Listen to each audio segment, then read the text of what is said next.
എന്നോട് പറഞ്ഞത് പത്രോസിൻ്റെ രണ്ടാം ലേഖനം എടുക്കുവാനായിട്ടാണ്. ഒരു വലിയ പുസ്തകം എടുത്ത് തീർക്കുവാനായിട്ട് എനിക്ക് സാധിക്കില്ല. കാരണം ചെന്നൈയിൽ നിന്ന് വരികയും പോവുകയും ചെയ്യുന്നത് ഒരു ടിക്കറ്റ് കിട്ടാനുള്ള വൈഷമ്യം, അതുപോലെ ശുശ്രൂഷയുടെ പല ഉത്തരവാദിത്വമുള്ളത് കൊണ്ട്, അതുകൊണ്ട് തന്നെ ചെറിയൊരു പുസ്തകമായ ഈ പത്രോസിൻ്റെ രണ്ടാം ലേഖനം, അത് നമുക്ക് കൊടുക്കപ്പെട്ട 3 അധ്യായങ്ങളുണ്ട്. 3 മണിക്കൂറാണ് നമ്മുടെ മുമ്പിലുള്ളത്. ആ സമയത്തിനുള്ളിൽ നിന്നുകൊണ്ട് അതിലെ ചില കാര്യങ്ങൾ മാത്രം. വാസ്തവത്തിൽ ഞാനൊരു അധ്യാപകൻ്റെ റോളല്ല. നമ്മളെല്ലാവരും ദൈവവചനത്തിന് മുമ്പായിരിക്കുമ്പോൾ നമ്മളെല്ലാം വിദ്യാർത്ഥികളാണ്. ഞാനും വിദ്യാർത്ഥിയാണ് ദൈവവചനത്തിന് മുമ്പായിരിക്കുമ്പോൾ. അപ്പോൾ നമ്മൾ ഒരുമിച്ച് ആ കാര്യങ്ങൾ ചിന്തിക്കുകയും പഠിക്കുകയും ചെയ്യുവാനായിട്ടാണ് ആഗ്രഹിക്കുന്നത്. പത്രോസിൻ്റെ 1-ാം ലേഖനം പഠിച്ചു കാണും, പഠിച്ചു കാണും. അതുപോലെ അതിൽ നിന്നുള്ള ആത്മീയ സത്യങ്ങളെ നമ്മൾ ഗ്രഹിച്ചിട്ടുണ്ട് എന്നുള്ളതിന് സംശയമില്ല.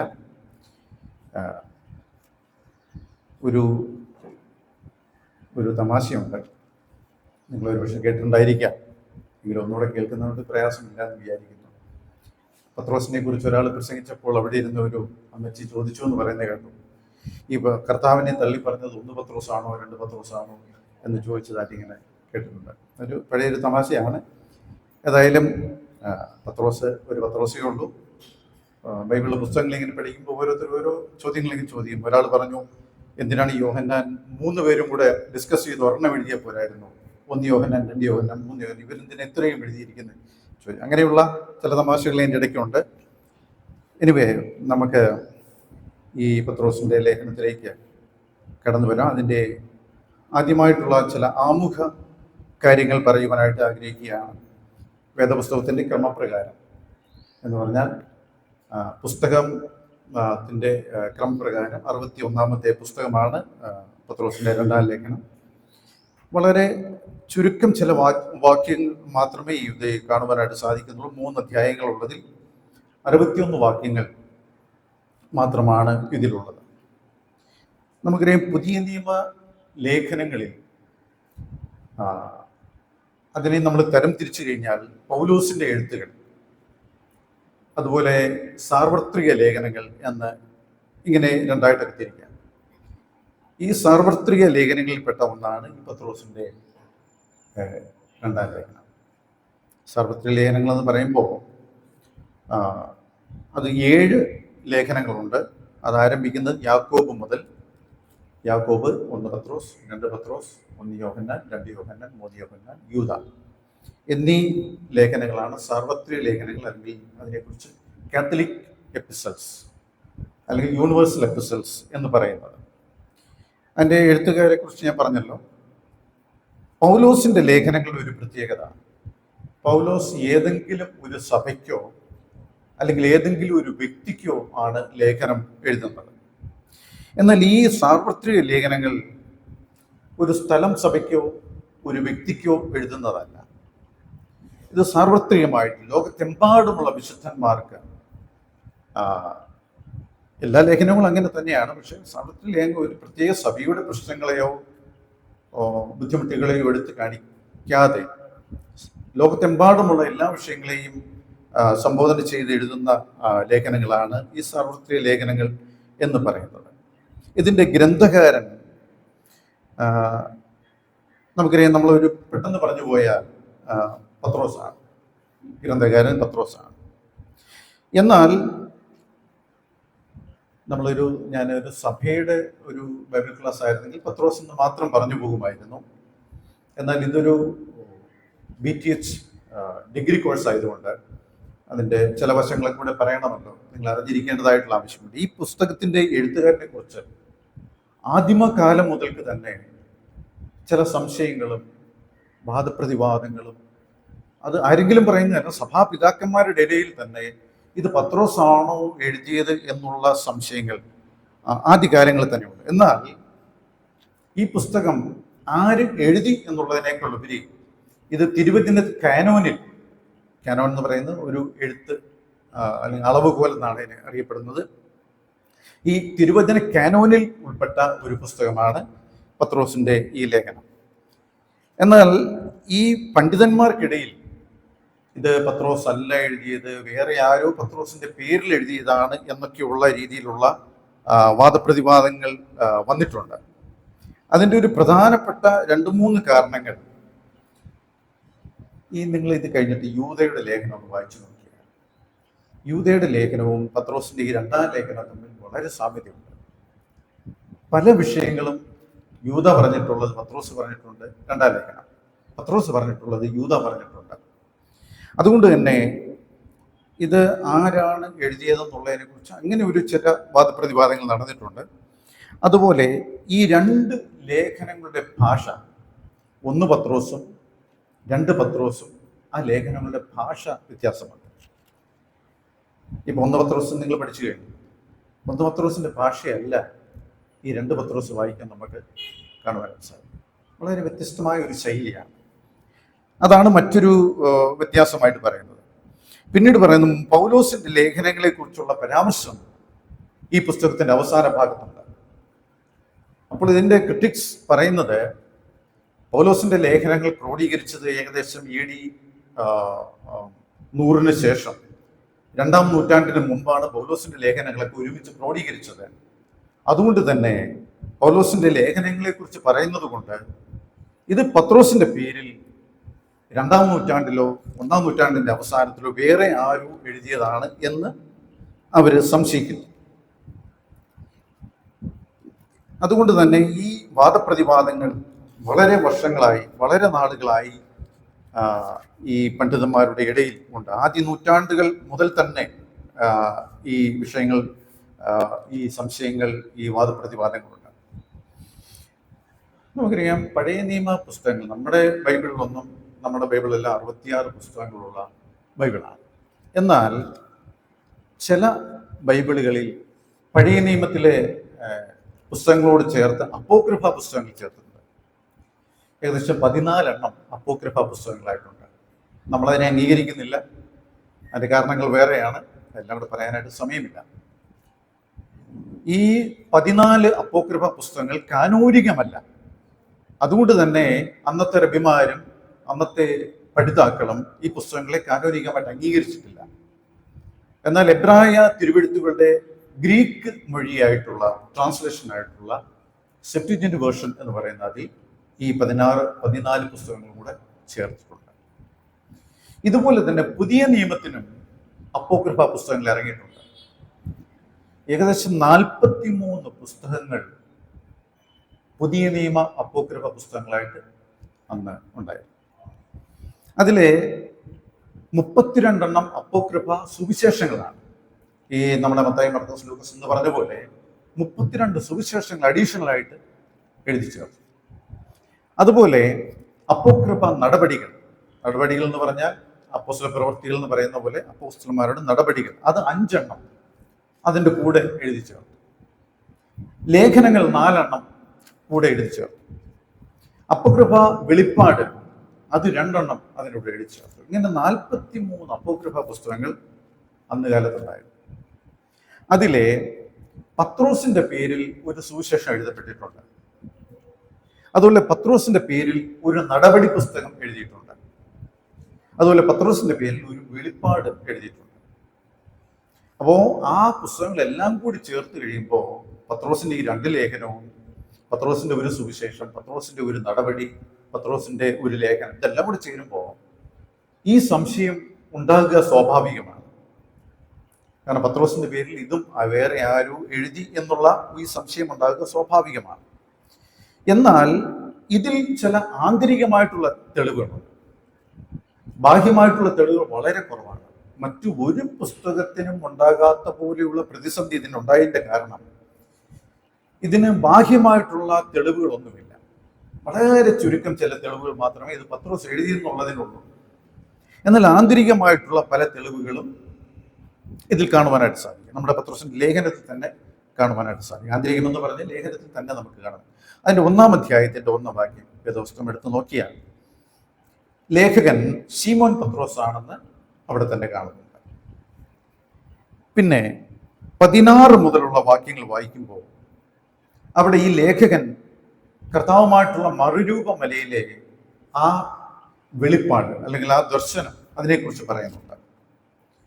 അവിടെ നമുക്കറിയാം, അവിടെ 3 പേരാണ് കർത്താവിനോടൊപ്പം മറുരൂപ മലയിൽ ഉണ്ടായിരുന്നത്: പത്രോസ്, യാക്കോബ്, യോഹന്നാൻ. എന്നാൽ ഈ യാക്കോബും യോഹന്നാനും, യോഹന്നാന്റെ സഹോദരനായ യാക്കോബാണ്. അതുപോലെ ഈ 3-ാം അധ്യായത്തിന്റെ 1-ാം വാക്യം വായിക്കുമ്പോൾ, പ്രിയമുള്ളവരെ, ഞാനിപ്പോൾ നിങ്ങൾക്ക് എഴുതുന്നത് 2-ാം ലേഖനമല്ലോ എന്ന് ഈ പുസ്തകത്തിന്റെ എഴുത്തുകാരൻ തന്നെ പറയുന്നുണ്ട്. അപ്പോൾ അതിൻ്റെ അർത്ഥം മുമ്പൊരു ലേഖനം എഴുതിയിട്ടുണ്ട് എന്നുള്ളതാണ്. പിന്നെ 3-ാം അധ്യായത്തിന്റെ 15-16 വാക്യങ്ങൾ പൗലോസിനെ കുറിച്ച് എഴുതിയിരിക്കുന്നത്. പൗലോസിനെ കുറിച്ച് വിളിക്കുന്നത് പ്രിയ സഹോദരനായ പൗലോസ് എന്നാണ്. അപ്പം പത്രോസും പൗലോസും തമ്മിലുള്ള ആ ബന്ധത്തെയും കൂടെ അത് കാണിക്കുകയാണ്. പിന്നെ യൂദായുടെ ലേഖനം എഴുതുമ്പോൾ അതിലെ 17-18 വാക്യങ്ങൾ, യൂദായുടെ ലേഖനം 17-18 വാക്യങ്ങൾ, അവിടെ ഒരു കാര്യം കൂടെ പറയുന്നുണ്ട്. അവിടെ പറയുന്നത്, നിങ്ങളോ പ്രിയരെ, നമ്മുടെ കർത്താവായ യേശുക്രിസ്തുവിന്റെ അപ്പോസ്തലന്മാർ മുൻപറഞ്ഞ വാക്കുകളെ ഓർപ്പിൻ. അന്ത്യകാലത്ത് ഭക്തികെട്ട മോഹങ്ങളെ അനുസരിച്ച് നടക്കുന്ന പരിഹാസികളുണ്ടാകും എന്ന് അവർ നിങ്ങളോട് പറഞ്ഞുവല്ലോ. ഇത് പത്രോസിന്റെ ലേഖനത്തിൽ നിന്നുള്ള ഒരു ഉദ്ധരണിയാണ്. അതായത് 3-ാം അധ്യായത്തിന്റെ 4-ാം വാക്യം, ഈ പത്രോസിന്റെ 2 പത്രോസ് 3-ന്റെ 4-ാം വാക്യം. ആ കാര്യങ്ങളാണ് യൂദ അവിടെ ഒന്നുകൂടെ എടുത്തു പറയുന്നത്. അപ്പോൾ ആന്തരികമായിട്ടുള്ള പല തെളിവുകളും ഈ പുസ്തകത്തോട് ബന്ധപ്പെട്ട് നമുക്ക് പത്രോസ് എഴുതിയതാണെന്ന് കാണുവാനായിട്ട് സാധിക്കും. പത്രോസിന്റെ 1-ാം ലേഖനം പഠിച്ചപ്പോൾ നിങ്ങൾക്ക് ഒരുപക്ഷെ മനസ്സിലായി കാണും, അതിൽ സില്വാനോസ്, അല്ലെങ്കിൽ എൻ്റെ ചുരുക്കപ്പേര് ശീലാസ് എന്നാണ്. സില്വാനോസ് എന്ന ഒരാളെ കൊണ്ടാണ് ഈ ലേഖനം എഴുതിയിരിക്കുന്നത്, 1-ാം ലേഖനം. എന്നാൽ 2-ാം ലേഖനം എഴുതിയിരിക്കുന്നത് പത്രോസ് തന്നെയാണ് എന്നുള്ളതാണ് പൊതുവിൽ നമുക്ക് മനസ്സിലാക്കുവാൻ സാധിക്കുന്ന കാര്യം. ഇനി എന്തിനു വേണ്ടിയാണ് നമ്മൾ ഇതിന്റെ എഴുത്തുകാരനെ പറ്റി ഇത്രയധികം ചിന്തിക്കുന്നത്? എഴുത്തുകാരാരായിരുന്നല്ല, ദൈവത്തിന്റെ വചനം പോലെ. ദൈവത്തിന്റെ വചനം വലിയ ഇമ്പോർട്ടൻ്റ് എന്ന് ചിന്തിക്കുന്നുണ്ട്. പക്ഷേ ഓരോ എഴുത്തുകാരും എഴുതിയ ആ പശ്ചാത്തലം, ഓരോ എഴുത്തുകാരും എഴുതിയ ആ സാമൂഹിക സ്ഥിതി, ഇപ്പോൾ പത്രോസ് എഴുതിയതാണെങ്കിൽ പത്രോസിന്റെ പശ്ചാത്തലം, പത്രോസ് ജീവിച്ചിരുന്ന കാലത്തുള്ള സാമൂഹിക സ്ഥിതിയൊക്കെ മനസ്സിലാക്കിക്കൊണ്ടാണ് പത്രോസും ലേഖനം എഴുതുന്നത്. ഓരോ ലേഖനങ്ങളും അല്ലെങ്കിൽ ഓരോ എഴുത്തുകളും അത് വ്യാഖ്യാനിക്കുമ്പോൾ എന്തിനു വേണ്ടിയാണ് ഇത് എഴുതിയിരിക്കുന്നതെന്ന് നമുക്ക് കാണുവാൻ സാധിക്കും. ഒന്ന്, ടു പെർസുവേഡ്, ആൾക്കാരെ കൂടുതൽ കർത്താവിലേക്ക് അടുപ്പിക്കുവാൻ, പെർസുവേഡ്. അല്ലെങ്കിൽ ഇപ്പോൾ അടുത്ത ഒരു കാരണം, ഫോർ ഇൻഫർമേഷൻ. പല കാര്യങ്ങളും എഴുതിയിരിക്കുന്നത് ഫോർ അവർ ഇൻഫർമേഷൻ. പിന്നെ ഒന്ന് പഠിപ്പിക്കുവാനായിട്ട്, ടീച്ചിങ്. മറ്റൊന്ന് റബീഖ്, അവരെ ശാസിക്കുക. ചില ലേഖനങ്ങൾ കൂടി പൗലോസ് ശാസിക്കുന്നുണ്ട്. അതുപോലെ ഫോർ കറക്ഷൻ, ജീവിതത്തിൽ ഉപദേശപരമായിട്ടായാലും വിശ്വാസപരമായിട്ടായാലും ഉള്ള കറക്ഷൻസ് അതിവിടെ കാണുന്നുണ്ട്. പിന്നെ ഫോർ കംഫർട്ട്, പ്രയാസത്തിലിരിക്കുന്ന വിശ്വാസികളെ കംഫർട്ട് ചെയ്യുക, ആശ്വസിപ്പിക്കുക. അതാണ് 1-ാം ലേഖനം പത്രോസ് എഴുതിയതിൻ്റെ ഒരു ഉദ്ദേശം, വിശ്വാസികളെ കംഫർട്ട് ചെയ്യുക എന്നുള്ളത്. കാരണം അത് പീഡിത സഭയ്ക്ക് എഴുതിയ ഒരു ലേഖനമാണ്. അതുപോലെ ഫോർ ട്രെയിനിങ്, മറ്റുള്ളവരെ ട്രെയിൻ ചെയ്യുക, ദൈവകൃപയിലും വിശ്വാസത്തിലും ഉപദേശത്തിലും ഒക്കെ ട്രെയിൻ ചെയ്യുക. അതുകൊണ്ടാണ് നമ്മൾ എന്തിനാണ് അപ്പോൾ ഇവരുടെ പേരുകളും അല്ലെങ്കിൽ ആരാ എഴുതിയെന്നൊക്കെ നമ്മൾ അന്വേഷിക്കുന്നതിൻ്റെ ഒരു കാരണം കൂടി അതാണ്.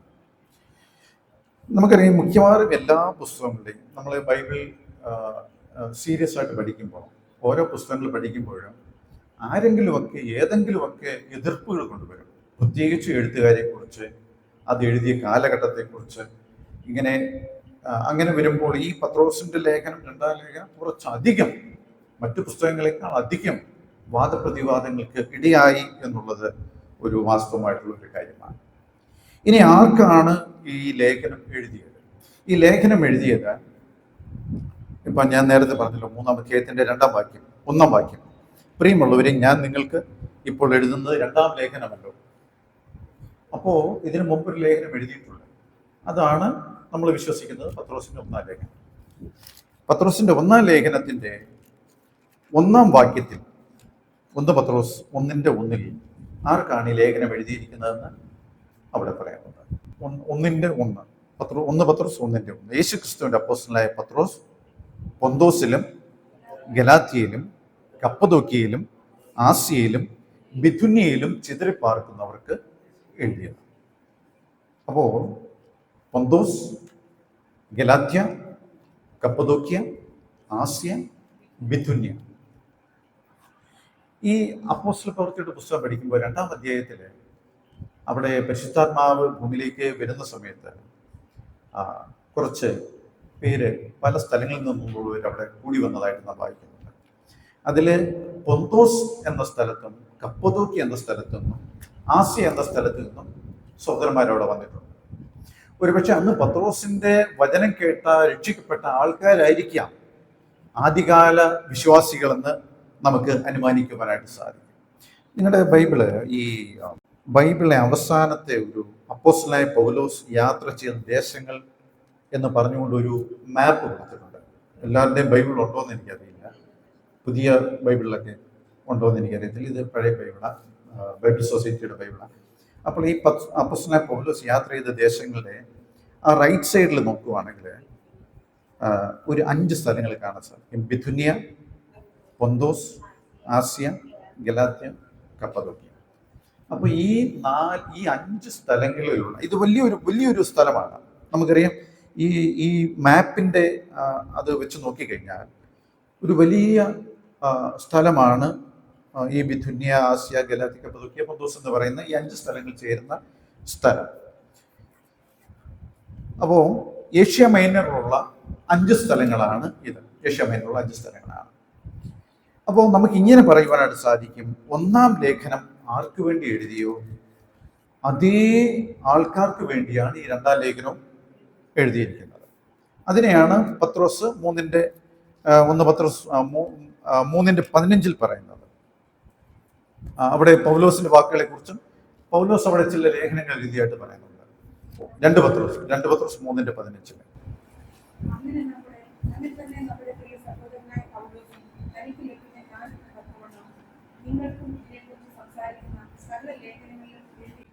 അവിടെ പത്രോസ് പറയാണ്, നിങ്ങൾക്ക് പൗലോസും ചില ലേഖനങ്ങൾ എഴുതിയിട്ടുണ്ടല്ലോ, പക്ഷെ അത് ഏതാണെന്ന് നമുക്ക് പറയുവാനായിട്ട് സാധിക്കില്ല. പക്ഷെ ഒരു കാര്യം അറിയാം, ഈ ഏഷ്യ മൈനറിലുള്ള ഈ സ്ഥലങ്ങളോട് ചേർന്ന ഗലാത്യ സഭയ്ക്ക് പൗലോസ് ലേഖനം എഴുതിയിട്ടുണ്ട്.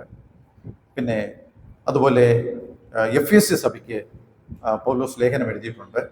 അതുപോലെ കൊലോസ്യ സഭയ്ക്ക് പൗലോസ് ലേഖനം എഴുതിയിട്ടുണ്ട്. ഈ 3 സഭകളും ഈ പ്രോവിൻസസിൽ ഉൾപ്പെട്ട സഭകളാണ്.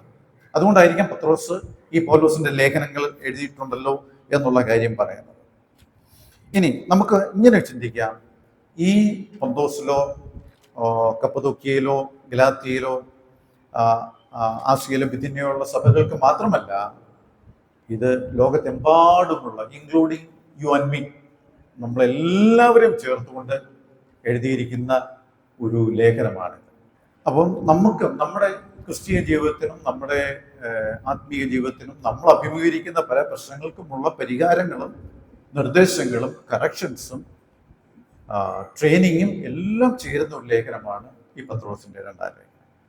അതാണ് നമ്മൾ പഠിക്കാൻ പോകുന്നത്. ഇത് എഴുതുവാനുള്ള സാഹചര്യം വളരെ അപകടകരമായ ദുരുപദേശം സഭയിൽ പ്രചരിക്കുന്ന ഒരു കാലഘട്ടത്തിലാണ് പത്രോസ് ഇതിനെക്കുറിച്ച് എഴുതുന്നത്.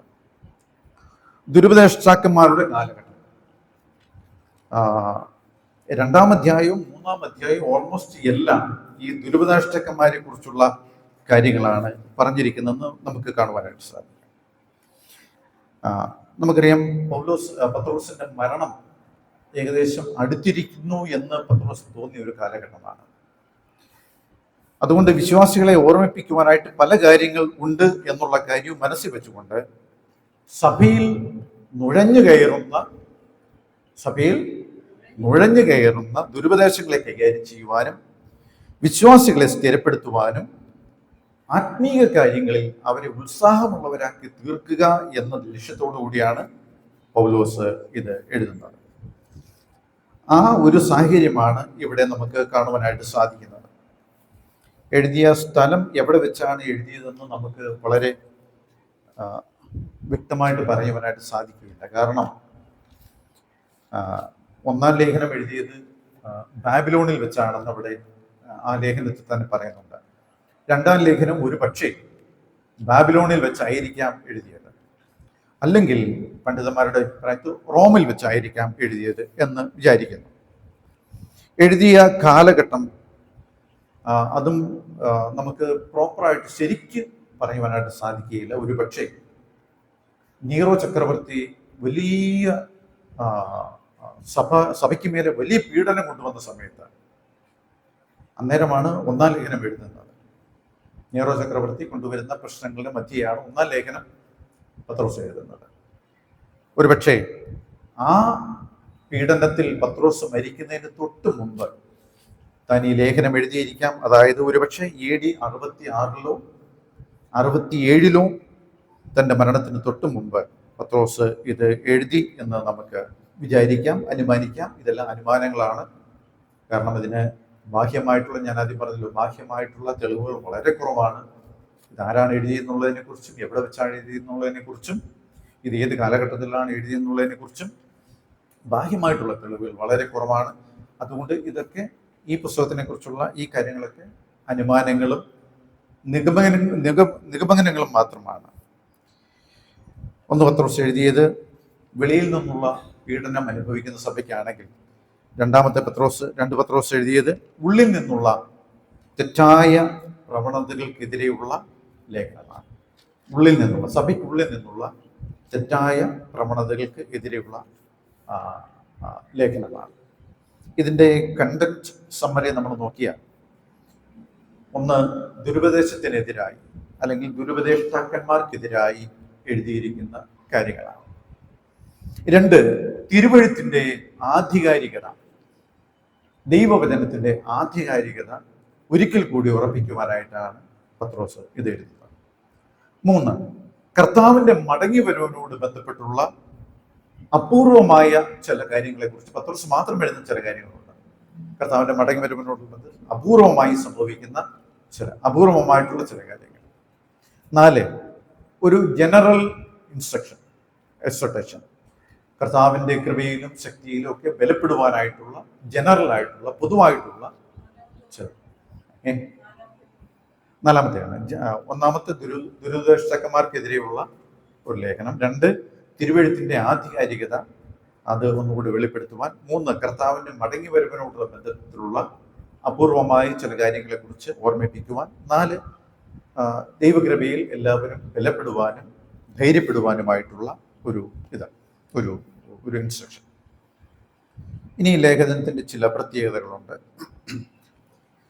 പത്രോസിന്റെ ഒന്നാം ലേഖനത്തിൽ നിന്നും തികച്ചും വ്യത്യസ്തമായ ഭാഷാശൈലി.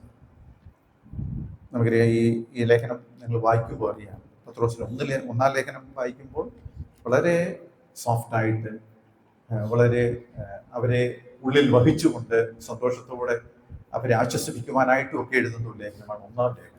എന്നാൽ രണ്ടാം ലേഖനം തികച്ചും വ്യത്യസ്തമാണ്. ആ ഭാഷാപ്രയോഗം നമ്മൾ കണ്ടു കഴിഞ്ഞാൽ നമുക്കത് മനസ്സിലാക്കാൻ സാധിക്കും. പിന്നെ ഇതിൻ്റെ പ്രത്യേകത ഒന്നതാണ്, രണ്ടാമത്തെ ദുരുപദേഷ്ടാക്കന്മാരുടെ ശക്തമായ നിലപാട്, കോംപ്രമൈസ് ഇല്ലാത്ത നിലപാടാണ് ഈ ലേഖനത്തിൽ ദുരുപദേഷ്ടാക്കന്മാർക്കെതിരെ ഉള്ളത്. മൂന്ന്, വ്യക്തിപരമായിട്ടുള്ള അനുഭവങ്ങൾ ചിലത് പത്രോസ് തൻ്റെ വ്യക്തിപരമായിട്ടുള്ള അനുഭവങ്ങൾ, പ്രത്യേകിച്ച് കർത്താവിനോടൊപ്പം മരുഭൂമലയിൽ ഉണ്ടായിരുന്ന പോലുള്ള ചില വ്യക്തിപരമായിട്ടുള്ള അനുഭവങ്ങൾ. ഞാൻ നേരത്തെ പറഞ്ഞു, ഒന്നാം ലേഖനം പീഡിത സഭയ്ക്കാണ് എഴുതിയെങ്കിൽ രണ്ടാം ലേഖനം സഭയ്ക്കുള്ളിൽ നിന്നുള്ള അപകടങ്ങളെ മുൻനിർത്തിയാണ് എഴുതിയിട്ടുള്ളത്. പിന്നെ കർത്താവിൻ്റെ വരവിന് താമസം എന്താണ് എന്നുള്ള പൊതുവിലുള്ള ഒരു ചോദ്യമുണ്ട്, പരിഹാസികൾ ചോദിക്കുന്ന ഒരു ചോദ്യമുണ്ട്. അതിനെതിരെ എഴുതിയിട്ടുള്ള പല കാര്യങ്ങളും ഇതിലുണ്ട്. പിന്നെ ഭാവിയിൽ സംഭവിക്കുവാൻ പോകുന്ന ചില പ്രവചനങ്ങളും ഇതിൽ കാണുവാൻ സാധിക്കും. ഭാവിയിൽ സംഭവിക്കാൻ പോകുന്ന ചില. ഇനി അടുത്തതായിട്ട് യൂദയുടെ ലേഖനത്തോട് വളരെ സാമ്യമാണ്. ഇതിലെ പല വാക്യങ്ങളും ഒക്കെ യൂദയുടെ ലേഖനത്തോടുള്ള ബന്ധത്തിൽ പല സാമ്യങ്ങളുണ്ട്.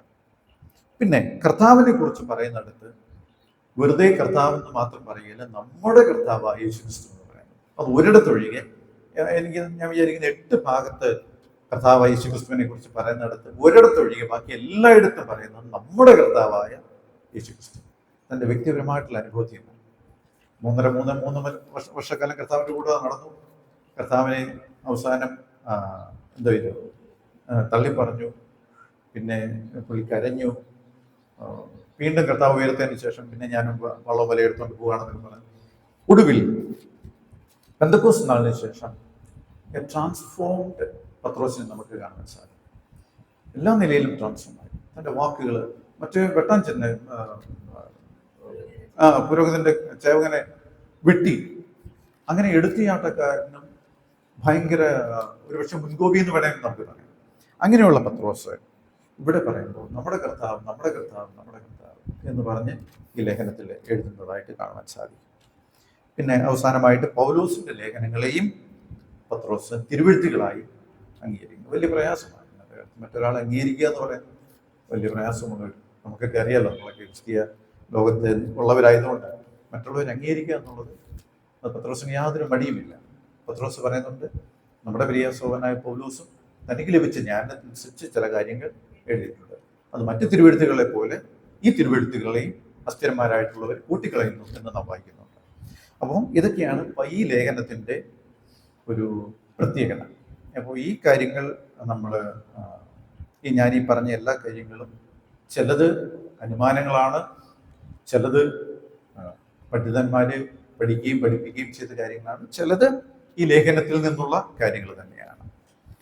ഇനി നമുക്ക് വളരെ വേഗത്തിൽ ഈ ലേഖനത്തിൻ്റെ ഉള്ളിലുള്ള കാര്യങ്ങൾ, അതായത് എഴുതപ്പെട്ട ലേഖനത്തിൻ്റെ കാര്യങ്ങളെക്കുറിച്ച് നമുക്ക് ചിന്തിക്കാം.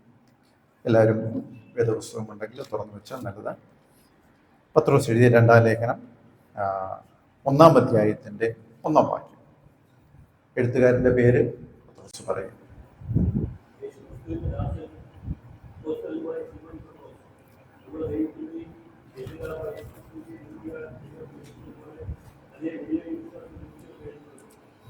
മതി.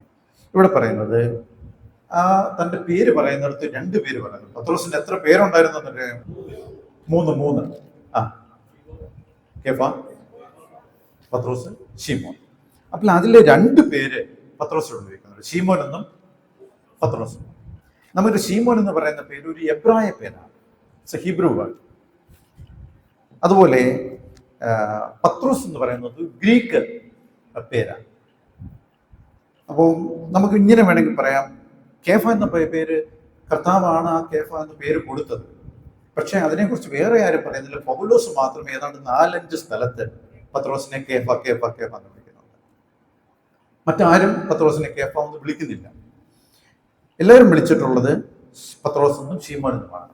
നമുക്ക് വേണമെങ്കിൽ ഇങ്ങനെ പറയാം, കർത്താവിനെ കാണുന്നതിന് മുമ്പ് ശീമോനും, കണ്ടതിന് ശേഷം പത്രോസ് ഗ്രീക്ക്.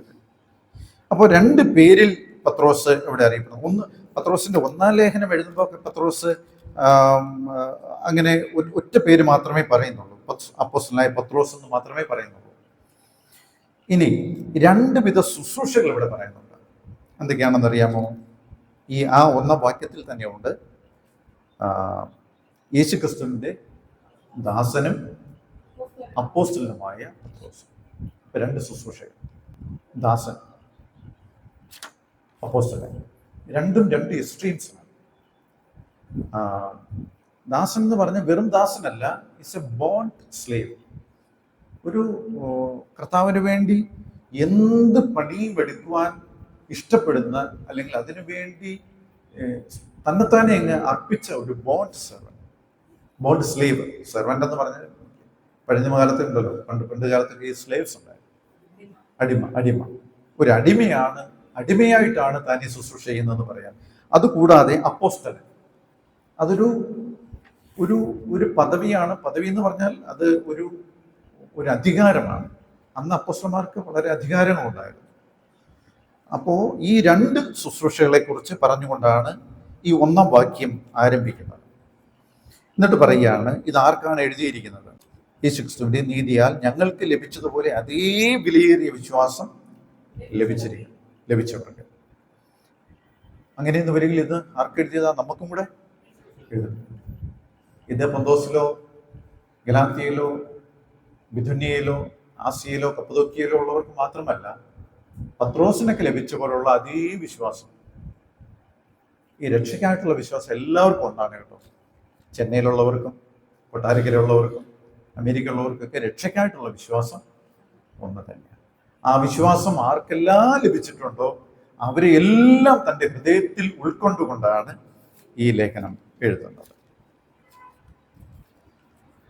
നമുക്കിങ്ങനെ അടുത്ത വാക്യം വായിക്കാം.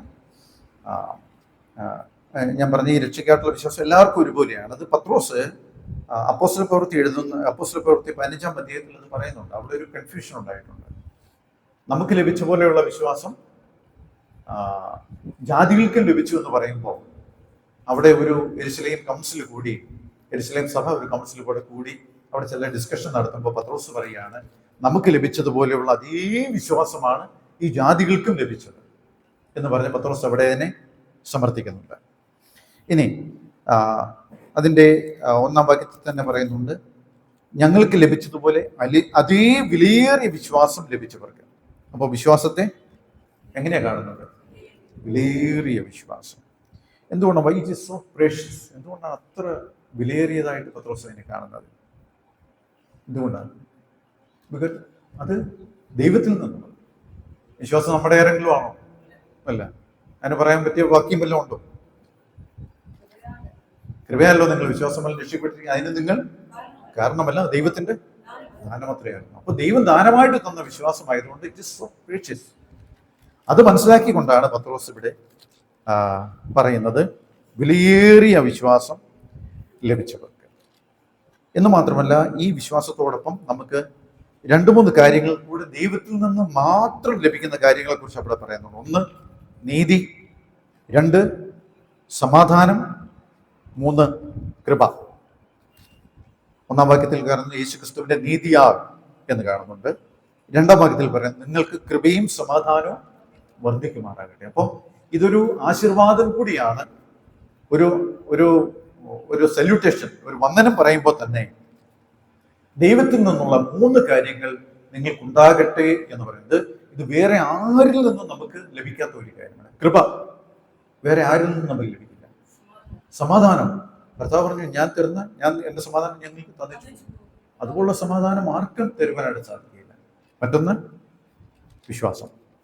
നീതി, ദൈവത്തിന്റെ നീതി. ദൈവം നീതീകരിച്ചു കഴിഞ്ഞാൽ പിന്നെ ആർക്കും നമ്മെ കുറ്റം പറയാനായിട്ട് സാധിക്കുകയില്ല. അപ്പോൾ ഈ 2 ലേഖനങ്ങൾ, 1-ാം ലേഖനത്തിലും 2-ാം ലേഖനത്തിലും അതിന്റെ തുടക്കത്തിൽ കൃപയും സമാധാനം ഉണ്ടാകട്ടെ എന്ന് പറയുന്നു. ഉണ്ടാകട്ടെ എന്ന് മാത്രമല്ല, ശ്രദ്ധിച്ച് വായിച്ചു നോക്കിയാൽ 2-ാം വാക്യം ഒന്ന് വായിച്ചാട്ടെ. ദൈവത്തിന്റെയും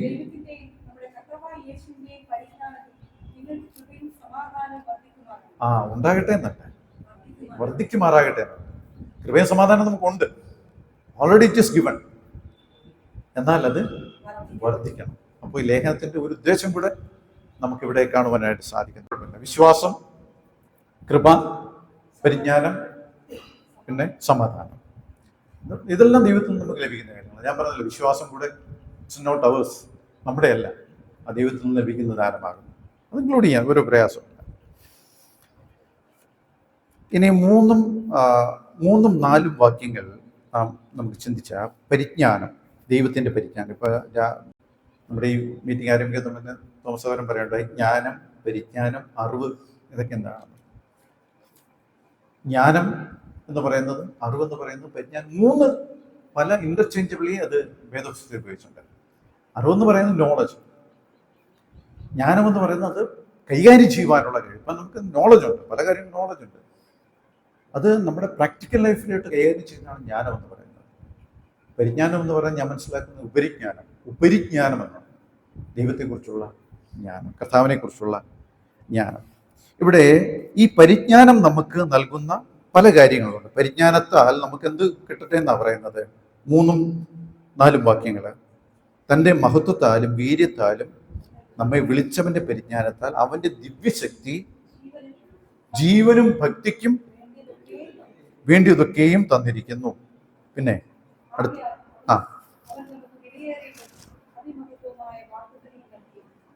അവന്റെ പരിജ്ഞാനത്തെ നമുക്ക് ദിവ്യശക്തി. ഈ ദിവ്യശക്തി എന്നുള്ള വാക്ക് പുതിയ നിയമത്തിൽ, അവിടെ പഠനത്തിൽ ഇവിടെ ഒരൊറ്റ മാത്രം ഉപയോഗിക്കപ്പെടുന്നു. ഡിവൈൻ പവർ, ദിവ്യശക്തി, ദൈവിക ശക്തി. ഇത് നമുക്ക് എന്ത് തരുന്നു എന്നാണ് പറയുന്നത്? ജീവനും ഭക്തിക്കും വേണ്ടിയതൊക്കെയും തരുന്നുണ്ട്. ഞാൻ പറഞ്ഞല്ലോ, പത്രോസ് ഇവിടെ വിലയേറിയതായിട്ട് കാണുന്ന പല കാര്യങ്ങളുണ്ട്. അതിലൊന്ന് ഇവിടെ തന്നെ പറയുന്നുണ്ട്. ഈ 2 ലേഖനങ്ങളും നമ്മൾ മറിച്ച് നോക്കിയാൽ, 1 പത്രോസും 2 പത്രോസും മറിച്ച് നോക്കിയാൽ പത്രോസിന് വിലയേറിയതായിട്ട് തോന്നും. അത് നമുക്ക് വിലയേറിയപ്പെട്ടത് തന്നെയാണ്.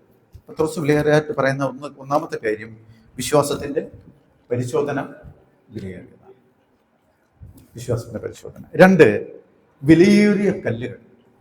നമ്മൾ ക്രിസ്തുവിന്റെ അടുക്കിലേക്ക് വരുമ്പോൾ ജീവനും ശ്രേഷ്ഠവും മാന്യവുമായ കല്ലെന്നാണ് പറയുന്നത്. അത് ഇംഗ്ലീഷ് ബൈബിൾ നോക്കിക്കഴിഞ്ഞാൽ നമുക്കറിയാം അത് ഇറ്റ്സ് പ്രേഷ്യസ്, വിലയേറിയ കല്ലുകൾ. പിന്നെ വിലയേറിയ വിശ്വാസം, അത് നമ്മളിവിടെ കാണുന്നു. പിന്നെ വിലയേറിയ വാഗ്ദത്വം എന്ന് പറഞ്ഞാൽ ദൈവത്തിന്റെ വചനം. ദൈവം നമുക്ക് വാഗ്ദത്തങ്ങൾക്ക് തന്നിരിക്കുന്ന ദൈവത്തിന്റെ വചനത്തിൽ കൂടിയാണ്. ഈ വാഗ്ദത്വത്തെ കുറിച്ച് പറയുമ്പോൾ ഒരു കാര്യം കൂടെ അവിടെ പറയുന്നുണ്ട്, അതിമഹത്വം വിലയേറിയതുമായ വാഗ്ദത്വം. അങ്ങനെ എന്തുകൊണ്ടാണ് ഇവിടെ ഈ അതിമഹത്വമായ വാഗ്ദത്വം എന്ന് പറയുന്നത്? ഞാൻ നേരത്തെ പറഞ്ഞായിരുന്നു, ഇത് ദൈവത്തിൽ നിന്നും വരുന്നതായിട്ടുള്ള വചനമാണ്. So it is precious and it is great. അതുകൊണ്ട് ഇത് തരുന്ന എന്തിനു വേണ്ടിയാണ്? ഇതുകൊണ്ട് നമുക്ക് ലഭിക്കുന്നു എന്നാണ് അവിടെ പറയുന്നത്. 4-ാം വാക്യം.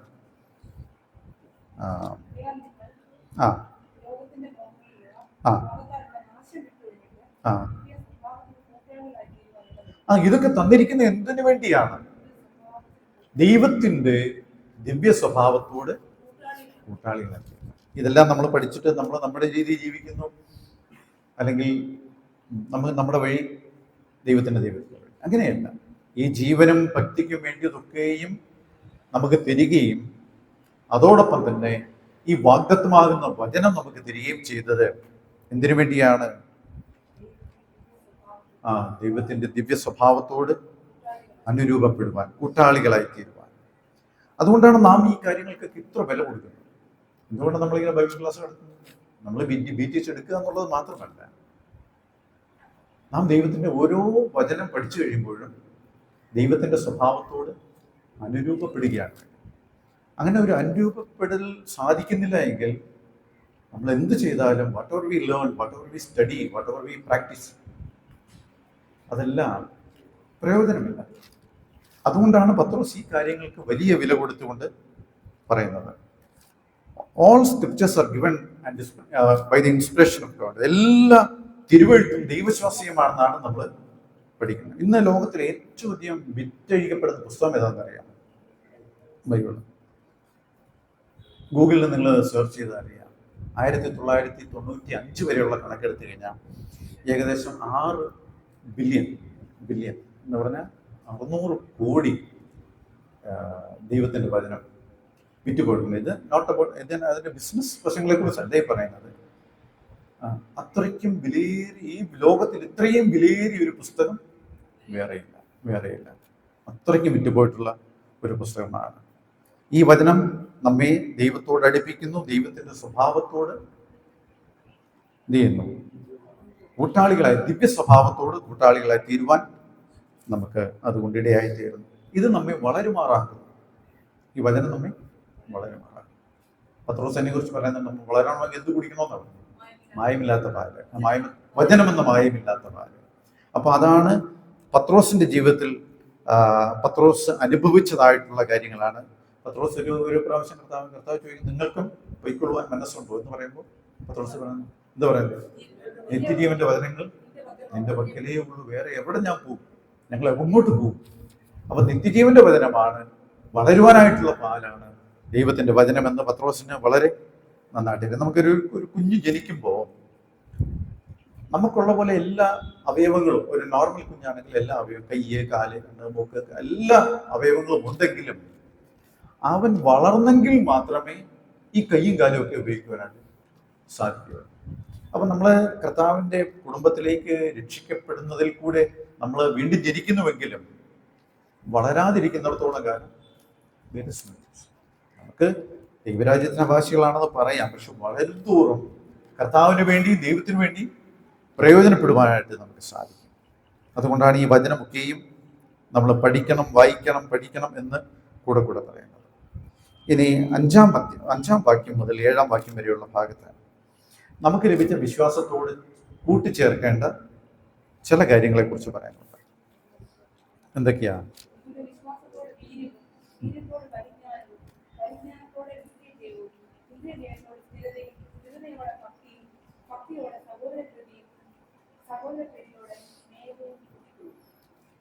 നമുക്ക് വിശ്വാസമുണ്ടെന്ന് മാത്രം പറഞ്ഞാൽ മതിയോ? അല്ലെ രക്ഷിക്കപ്പെട്ടു എന്ന് പറഞ്ഞാൽ മാത്രം മതിയോ? ഇല്ല. അപ്പം നമുക്ക് ഈ വിശ്വാസത്തോട്, പത്രോസ് പറയുന്ന ഈ വിശ്വാസത്തോട് നിങ്ങൾ കൂട്ടിക്കൊള്ളേണ്ടതായിട്ടുള്ള 7 കാര്യങ്ങൾ. അതിൽ ഒന്നാമത്തത് വീര്യം. വീര്യം എന്ന് പറഞ്ഞാൽ എന്താ?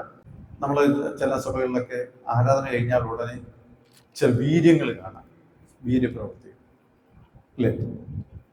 ചില കമ്മിറ്റി മീറ്റിങ്ങിൽ ചില വീര്യപ്രവൃത്തികളാണ്. അതല്ല, ആ വീര്യപ്രവൃത്തിയല്ല.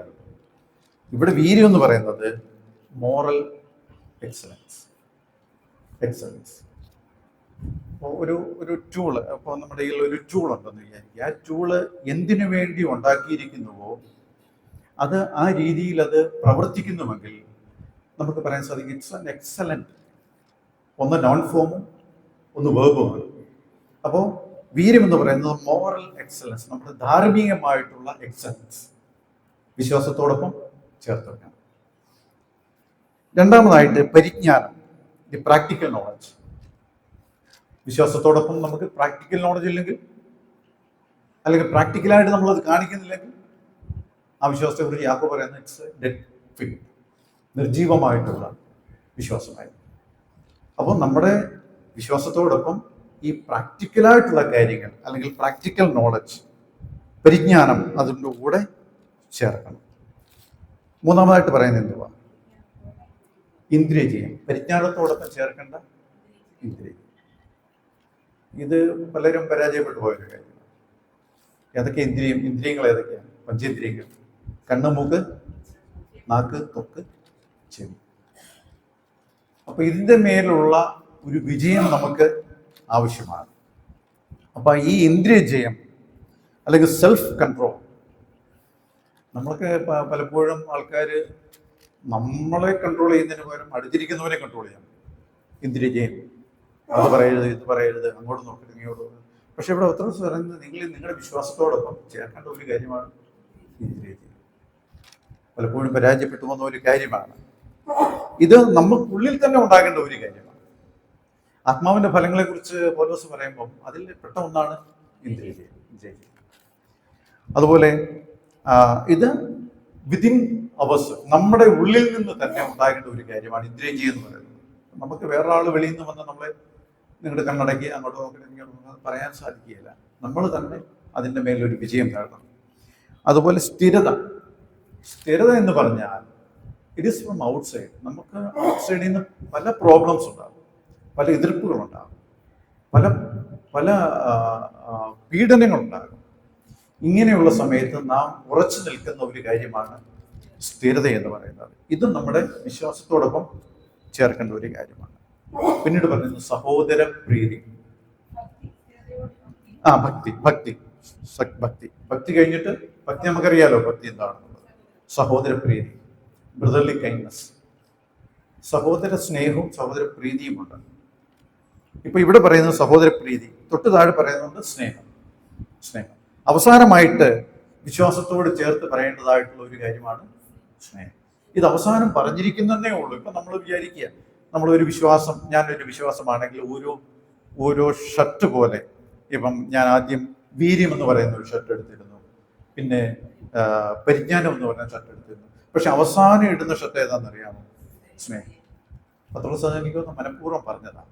കാരണം നമ്മൾ വിശ്വാസം ഉണ്ടെന്ന് പറയുമ്പോൾ നമ്മളെ കാണേണ്ടത് എങ്ങനെയാണ്? സ്നേഹമുള്ളവരായിട്ടാണ്. The world outside and the people inside. നമ്മുടെ കുടുംബത്തില്, നമ്മുടെ സഭയില്, ലോകത്തിലോട്ട് നോക്കുമ്പോൾ ഇവിടെയൊക്കെ നമ്മളെ കാണേണ്ടത് സ്നേഹം എന്ന് പറയുന്ന ഉൾപ്പെട്ടിരിക്കുന്നു, അതായിട്ടാണ് കാണേണ്ടത്. ഇത് ഇത്രയും കൂട്ടിക്കൊള്ളണമെന്ന് പറഞ്ഞാലും അഡീഷൻ, ഇതൊരു മാത്തമെറ്റിക്സ്, അഡീഷൻ ആണ് പറഞ്ഞിരിക്കുന്നത്. പക്ഷേ എൻ്റെ തൊട്ട് താഴത്തെ വാക്യം വായിക്കുമ്പോൾ ഇവ നിങ്ങൾക്കുണ്ടായി വർദ്ധിക്കുന്നുവെങ്കിൽ, 8ാം വാക്യം, ഈ 7 കാര്യങ്ങൾ നിങ്ങളുടെ വിശ്വാസത്തോടൊപ്പം കൂട്ടിക്കൊള്ളുകയും വേണം, അതിൽ വർദ്ധിക്കുകയും വേണം. മൾട്ടിപ്ലൈ ചെയ്യുന്നത്. മൾട്ടിപ്ലിക്കേഷൻ എങ്ങനെയാണെന്ന് ചോദിച്ചാൽ 1 into 1 1 into 2 2. അപ്പം അങ്ങനെയല്ല. Multiplication into 2 into 3 into 4 into 5 നമ്മുടെ കർത്താവായ യേശുക്രിസ്തുവിന്റെ വരവ് വരെ നമ്മൾ കർത്താവിന്റെ സ്വഭാവത്തോട് അനുരൂപപ്പെടണമെങ്കിൽ ഇതെല്ലാം കൂടിക്കൊണ്ടേയിരിക്കണം, വർദ്ധിച്ചുകൊണ്ടേയിരിക്കണം. ഇതാണ് പത്രോസ് നമ്മളോട് പറയുന്ന ഒരു അതിപ്രധാനമായിട്ടുള്ള കാര്യം. അങ്ങനെ നിങ്ങൾ വർദ്ധിച്ചു വന്നാൽ, 8-ാം വാക്യം 9-ാം വാക്യം, അങ്ങനെ നിങ്ങൾ വർദ്ധിച്ചു വന്നാൽ നിങ്ങളുടെ ജീവിതത്തിൽ വ്യത്യാസം വരും. എന്താ വ്യത്യാസം? നിങ്ങൾ ഉത്സാഹമില്ലാത്തവരാകില്ല, നിഷ്ഫലന്മാരും ആകുകയില്ല. എന്ന് പറഞ്ഞാൽ നിങ്ങൾ ഉത്സാഹമുള്ളവരാകും, ഫലമുള്ളവരാകും. പിന്നെ താഴോട്ട് ഒരു കാര്യം കൂടെ പറയുന്നുണ്ട്, ഹ്രസ്വദൃഷ്ടി ഉള്ളവനും മുമ്പിലത്തെ അവയില്ലാത്തവനോ കുരുടൻ. അപ്പൊ ഇതുണ്ടെങ്കിൽ നമ്മൾ കാഴ്ചയുള്ളവരാണ്. ഇതിനെക്കുറിച്ച് പറയുന്ന ഈ ഹ്രസ്വദൃഷ്ടി, ഇപ്പൊ എല്ലാവരും നമ്മുടെ ഇരിക്കുന്ന ഓൾമോസ്റ്റ് എല്ലാവർക്കും കണ്ണാടിയുണ്ട്, എനിക്കുമുണ്ട്. എനിക്കിത് എടുത്തു കഴിഞ്ഞാൽ ഒന്നും വായിക്കാനുണ്ട്. ഞാനതുകൊണ്ട് ചെന്നൈയിൽ നിന്ന് പുറപ്പെടുമ്പോഴേ ആദ്യം എടുത്തു വെച്ചത് കണ്ണാടിയാണ്. കാരണം നമുക്ക് ഹ്രസ്വദൃഷ്ടി ഇവിടെ ഉള്ളതേ കാണാം. പക്ഷേ ഈ പറഞ്ഞ ഒരു 7 കാര്യങ്ങൾ നമ്മുടെ ജീവിതത്തോട് ആഡ് ചെയ്താലുണ്ടല്ലോ, will be able to see more. ദൂരെയുള്ളവരെ കാണുവാനായിട്ട് സാധിക്കും. നമ്മുടെ ഇന്ന് നമ്മൾ പൊതുവെ നോക്കുമ്പോൾ കാണുന്നത് ആ സഭക്കാര്, ഈ സഭക്കാര്, മറ്റേ സഭക്കാര്, നമ്മുടെ സ്വന്തം കുടുംബം, നമ്മുടെ ആൾക്കാർ, നമ്മുടെ സഭ, നല്ലത് തന്നെ. പക്ഷേ ദൈവം ഉദ്ദേശിക്കുന്നത് ദൈവത്തിന്റെ കുടുംബത്തെ, ദൈവകുടുംബത്തെ ഒന്നായി കാണുവാൻ കഴിയുന്ന കാഴ്ച എന്ന് പറഞ്ഞാൽ എന്താ? ദ വേൾഡ് ഔട്ട്സൈഡ്, ലോകം, വെളിയിലുള്ള ലോകം, നമുക്ക് അവരെയും കാണുവാനായിട്ട് സാധിക്കണം. നമ്മൾ എന്തിനാ സുവിശേഷം മറ്റുള്ളവരോട് പറയുന്നത്? അവരും കർത്താവിലേക്ക് വരണം, അവരും ദൈവരാജ്യത്തിന് അവകാശികളായി തീർന്നു. അങ്ങനെയുള്ള ഒരു കാഴ്ചപ്പാട് ഉണ്ടാകണമെങ്കിൽ ഈ വിശ്വാസത്തോടൊപ്പം ഈ 7 കാര്യങ്ങൾ വേണമെന്ന് പ്രത്യേകിച്ച് പറയുക. നിങ്ങൾ ഉത്സാഹമുള്ളവരാകും, ഫലമുള്ളവരാകും, കാഴ്ചയുള്ളവരാകും. ഒരു കാര്യം കൂടെ പറയുന്നുണ്ട്, തൻ്റെ മുമ്പിലത്തെ പാപങ്ങളുടെ ശുദ്ധീകരണം മറന്നു പോകരുത്. എന്ന് പറഞ്ഞാൽ നമ്മൾ രക്ഷിക്കപ്പെട്ടവരാണെന്നുള്ള ഒരു ബോധ്യം, ഒരു ധൈര്യം, ഒരു പ്രത്യാശ എപ്പോഴും ഉണ്ടായിരിക്കണം. അത് വളരെ ഇമ്പോർട്ടൻ്റ് ആണ്. ഒരു ക്രിസ്തീയ ജീവിതത്തിന്, അല്ലെങ്കിൽ നമ്മുടെ മുൻപോട്ടുള്ള ജീവിതത്തിന് നാം രക്ഷിക്കപ്പെട്ട ഒരു ദൈവ പൈതലാകുന്നു എന്നുള്ള ഒരു ബോധ്യം നമുക്കുണ്ടെങ്കിൽ നമ്മുടെ ഈ കാര്യങ്ങളൊക്കെ, മേൽപ്പറഞ്ഞ കാര്യങ്ങളൊക്കെ നമുക്ക് കാണുവാനായിട്ട് സാധിക്കും. എന്ന് പറഞ്ഞിട്ട് 10-ാം വാക്യവും 11-ാം വാക്യവും പറയുന്നത്, നിങ്ങളുടെ വിളിയും തിരഞ്ഞെടുപ്പും ഉറപ്പാക്കുക. മേക്ക് ഷുവർ നിങ്ങളുടെ വിളിയെ, തിരഞ്ഞെടുപ്പിനെ, ദൈവം നമ്മെ തിരഞ്ഞെടുത്തിരിക്കുകയാണ്. ഈ തിരഞ്ഞെടുപ്പ് എന്ന് പറയുന്നത് വലിയൊരു വിഷയമാണ്. ഗോഡ്സ് എലക്ഷൻ, ദൈവത്തിൻ്റെ തിരഞ്ഞെടുപ്പ്. അതുപോലെ നമ്മുടെ വിളി, എന്തിനു വേണ്ടി വിളിക്കപ്പെട്ടിരിക്കുന്നു, എന്തിനു വേണ്ടി തിരഞ്ഞെടുത്തിരിക്കുന്നു എന്നുള്ളത് we have to make sure നമ്മുടെ ക്രിസ്തീയ ജീവിതത്തിൽ. അതുപോലെ 11-ാം വാക്യം ഇങ്ങനെ പറയുന്നു, ഇങ്ങനെ ചെയ്താൽ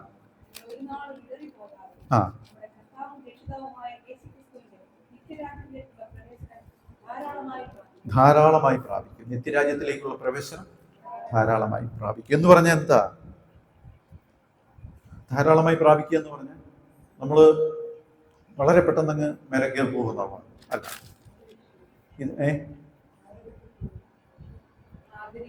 ആദരിക്കപ്പെടും. Correct, exactly. അതിന് പത്രോസ്, ഞാൻ വിചാരിക്കുന്ന പത്രോസ് ഇങ്ങനെ മനസ്സിൽ കണ്ടു കാണാം. ഈ പഴയ കാലത്ത് BC 46 ആ സമയത്താണ് തോന്നുന്നു ഒളിമ്പിക്സ് ആരംഭിച്ചത്. ഈ റോമിൽ നിന്നുള്ള ആൾക്കാർ ഒളിമ്പിക്സിൽ മെഡലുമായിട്ട് വരുന്ന സമയത്ത് അവരുടെ കയ്യിലിരിക്കുന്ന മെഡലിന്റെ എണ്ണം നോക്കിയിട്ട് ഇവരെ സ്വീകരിക്കാനിരിക്കുന്ന വലിയ സമൂഹമുണ്ട്. ജനങ്ങൾ മുഴുവൻ ഇവരെ സ്വീകരിക്കാനായിട്ട്, ഈ ഒളിമ്പിക്സ് ജയിച്ചു വരുന്നവരെ സ്വീകരിക്കാനായിട്ട്, ഈ മെഡലുകൾ ഓരോന്നായിട്ട് വരുമ്പോൾ അവർ എഴുന്നേറ്റ് നിന്ന് കൈയടിക്കും. വലിയ ഒരു അക്സെപ്റ്റൻസ് ആണ് അവർക്ക് അവിടെ ലഭിക്കുന്നത്. എന്ന് പറഞ്ഞ പോലെ സ്വർഗരാജ്യത്തിലേക്ക് നാം പ്രവേശിക്കുമ്പോൾ നമ്മുടെ കയ്യിലിരിക്കുന്ന, നമ്മുടെ എഴുത്തിനനുസരിച്ചുള്ള ഒരു മഹത്വം, ഒരു ബഹുമാനം അവിടെ നമുക്ക് ലഭിക്കും എന്നുള്ളതിന് സംശയമില്ല. ഇതാണ് നമുക്ക് കാണുവാൻ സാധിക്കുന്ന 12 മുതൽ 15 വരെയുള്ള ഭാഗങ്ങളിലും കാണുവാൻ സാധിക്കുന്ന പത്രോസിന്റെ ഹൃദയത്തിന്റെ വാഞ്ചയാണ് 12 മുതൽ 15 വരെയുള്ള വാക്യങ്ങൾ. അതുകൊണ്ട് നിങ്ങൾ അറിഞ്ഞവരും ലഭിച്ച സത്യത്തിൽ ഉറച്ചു നിൽക്കുന്നവരും എന്ന് വരികിലും ഇതെപ്പോഴും ഓർമ്മിപ്പിക്കാൻ ഞാൻ ഒരുങ്ങിയിരിക്കാം. നമ്മുടെ കർത്താവായ യേശുക്രിസ്തു എനിക്ക് അറിവ് തന്നതുപോലെ എൻ്റെ കൂടാരം പൊളിഞ്ഞു പോകാൻ അടുത്തിരിക്കുന്നു എന്ന് അറിഞ്ഞിരിക്കിയാൽ ഈ കൂടാരത്തിൽ ഇരിക്കുന്നിടത്തോളം നിങ്ങളെ ഓർപ്പിച്ചുണർത്തി യുക്തമെന്ന് വിചാരിക്കുന്നു. നിങ്ങൾ അതിൻ്റെ നിര്യാണത്തിൻ്റെ ശേഷം എപ്പോഴും ഓർത്തുകൊള്ളുവാൻ തക്കവണ്ണം ഞാൻ ഉത്സാഹിക്കും.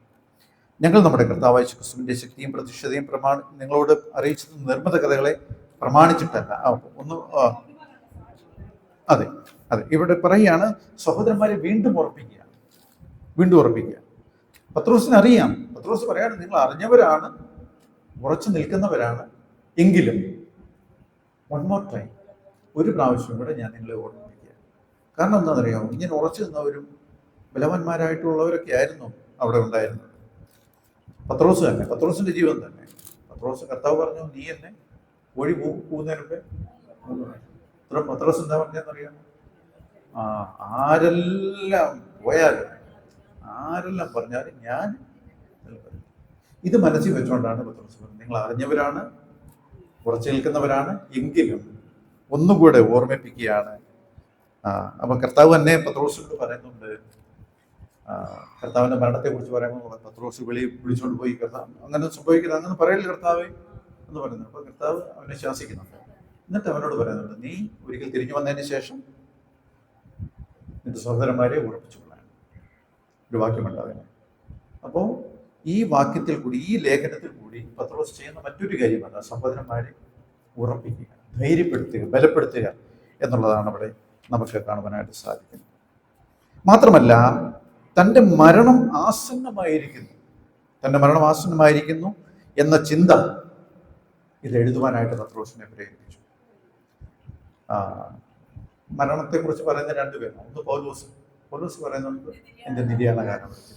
ഇവിടെ പത്രോസ് പറയാൻ തൻ്റെ ശരീരത്തെ ഒരു കൂടാരത്തോട് ബന്ധപ്പെടുത്തി പറഞ്ഞിട്ട്, പത്രോസ് എൻ്റെ കൂടാരം പൊളിഞ്ഞു പോകുവാനായിട്ട് അടുത്തിരിക്കുന്നു, അതുകൊണ്ട് ഈ കാര്യങ്ങൾ നിങ്ങൾ ഓർമ്മിപ്പിക്കേണ്ടത് എനിക്ക് ആവശ്യമായിരിക്കുന്നു. ഞാൻ ഇരിക്കുമ്പോൾ മാത്രമല്ല, എൻ്റെ മരണശേഷവും നിങ്ങളിത് ഓർക്കണമെന്ന് അവരോട് പ്രബോധിപ്പിക്കുകയാണ്. എത്ര ഹൃദയസ്പർശിയായിട്ടാണ് പത്രോസ് പറയുന്നത്, മരണത്തോട് എടുത്തിരിക്കുന്ന സമയത്ത് അത്ര ഹൃദയസ്പർശിയായിട്ടാണ് പത്രോസ് ഇവിടെ പറയുന്നത്. പണ്ടൊരു സഹോദരൻ മരണശയ്യയിലായി. അപ്പം പുള്ളിക്ക് സഭയിൽ പലരോടും പല പ്രശ്നങ്ങളുണ്ട്. അതിൽ ഒരാളുടെ പ്രശ്നം പറഞ്ഞിട്ട് അദ്ദേഹത്തോട് പറഞ്ഞു, അച്ഛൻ ഈ മരണത്തോളമായി പോയില്ലേ, അവരോട് അങ്ങ് ക്ഷമിക്കും. അപ്പം പുള്ളിക്കാരൻ പറഞ്ഞു, ഓക്കെ, ഞാൻ മരിച്ചില്ലെങ്കിൽ അവരോട് ഞാൻ ക്ഷമിക്കത്തില്ല, അപ്പം മരിക്കാൻ പോകുന്നതുകൊണ്ട് ഞാനങ്ങ് ക്ഷമിക്കും എന്ന് പറഞ്ഞു. അപ്പോൾ പത്രോസ് തൻ്റെ മരണത്തോട് ബന്ധപ്പെട്ട് വരുന്ന സമയത്ത് പത്രോസ് പറയുക, ഇത് നിങ്ങൾ ഓർക്കണം, നിങ്ങളെ എപ്പോഴും ഓർപ്പിക്കുവാനായിട്ട് ഞാൻ കടമപ്പെട്ടവനാണ്, കാരണം എൻ്റെ കൂടാരം പൊളിഞ്ഞു പോകാൻ അടുത്തിരിക്കുകയാണ് എന്ന് പറഞ്ഞ് അവരെ പ്രബോധിപ്പിക്കുകയാണ്. ഇനി 16 മുതൽ 19 വരെയുള്ള വാക്യങ്ങൾ വളരെ വേഗത്തിൽ പോകേണ്ടതായിട്ടുണ്ട്. 16 മുതൽ 19 വരെയുള്ള വാക്യങ്ങളിൽ തൻ്റെ സാക്ഷ്യം പറയാണ്. സാക്ഷ്യം ഏത് സാക്ഷ്യമാണെന്ന് അറിയാമല്ലോ. മറുരൂപമലയിൽ വെച്ച് കർത്താവിൻ്റെ കൂടെ ഉണ്ടായിരുന്ന അതിനെക്കുറിച്ചാണ് പറയുന്നത്. പത്രോസ് പറയാണ്, ഞാൻ ഈ പറയുന്ന കാര്യങ്ങൾ എൻ്റെ സ്വന്തമല്ല, ഇറ്റ്സ് നോട്ട് മൈ. കർത്താവിൻ്റെ മഹിമ കണ്ട സാക്ഷികളായിട്ടാണ്. ഏതാ ഈ മഹിമ കണ്ടത്? മറുരൂപമലയിൽ വെച്ച്. അവിടെ പത്രോസ് പറയുന്നത്, ഞങ്ങളൊരു 3 കൂടാരം ഉണ്ടാക്കട്ടെ എന്ന് പറയുന്നു. അന്നേരം കർത്താവ് അപ്പൊ എന്ത് പറയുന്നത്? ദൈവം, ഇവൻ എൻ്റെ പ്രിയപുത്രൻ, ഇവന് ചോദിക്കും, നിങ്ങൾ 3 കൂടാരം ഒന്നും ഉണ്ടാക്കട്ടെ. മോശയ്ക്കും ഏലിയാവിനൊന്നും കൂടാരം ആവശ്യമില്ല. അപ്പം പത്രോസ് എന്താ വിചാരിച്ച, ഇവര് 3 പേരും ഒരുപോലെയാണ്. കർത്താവും മോശയും ഏലിയാവും ഒരുപോലെയാണ്. 3 പേർക്കും 3 കൂടാരം ഒരുപോലെ ഉണ്ടാക്കിയത്. ദൈവം പറഞ്ഞിട്ടുണ്ടോ, ഇവൻ എൻ്റെ പ്രിയപുത്രൻ, ഇവന് ചെവി കൊടുപ്പൻ എന്ന് പറഞ്ഞു. അപ്പോൾ പത്രോസ് പറയാണ്, കെട്ടുകഥകളെ അടിസ്ഥാനപ്പെടുത്തിയല്ല ഞാനീ പറയുന്നത്, നിർമ്മിത കഥകൾ. അവിടെ പറയുന്നത് നിർമ്മിത കഥകളെ അടിസ്ഥാനപ്പെടുത്തിയല്ല, കർത്താവിന്റെ ശക്തിയും പ്രത്യക്ഷതയും താൻ കാണുകയും മറുരൂപമലയിൽ വെച്ചുണ്ടായത്. ആ ദർശനം മാത്രമല്ല, അവിടെ ഒരു ശബ്ദവും കേട്ടു. അതിതേജസ്സിൽ നിന്നുള്ള ശബ്ദം, അതിശ്രേഷ്ഠ തേജസ്സിൽ നിന്നുള്ള ശബ്ദം ഞാൻ കേട്ടു.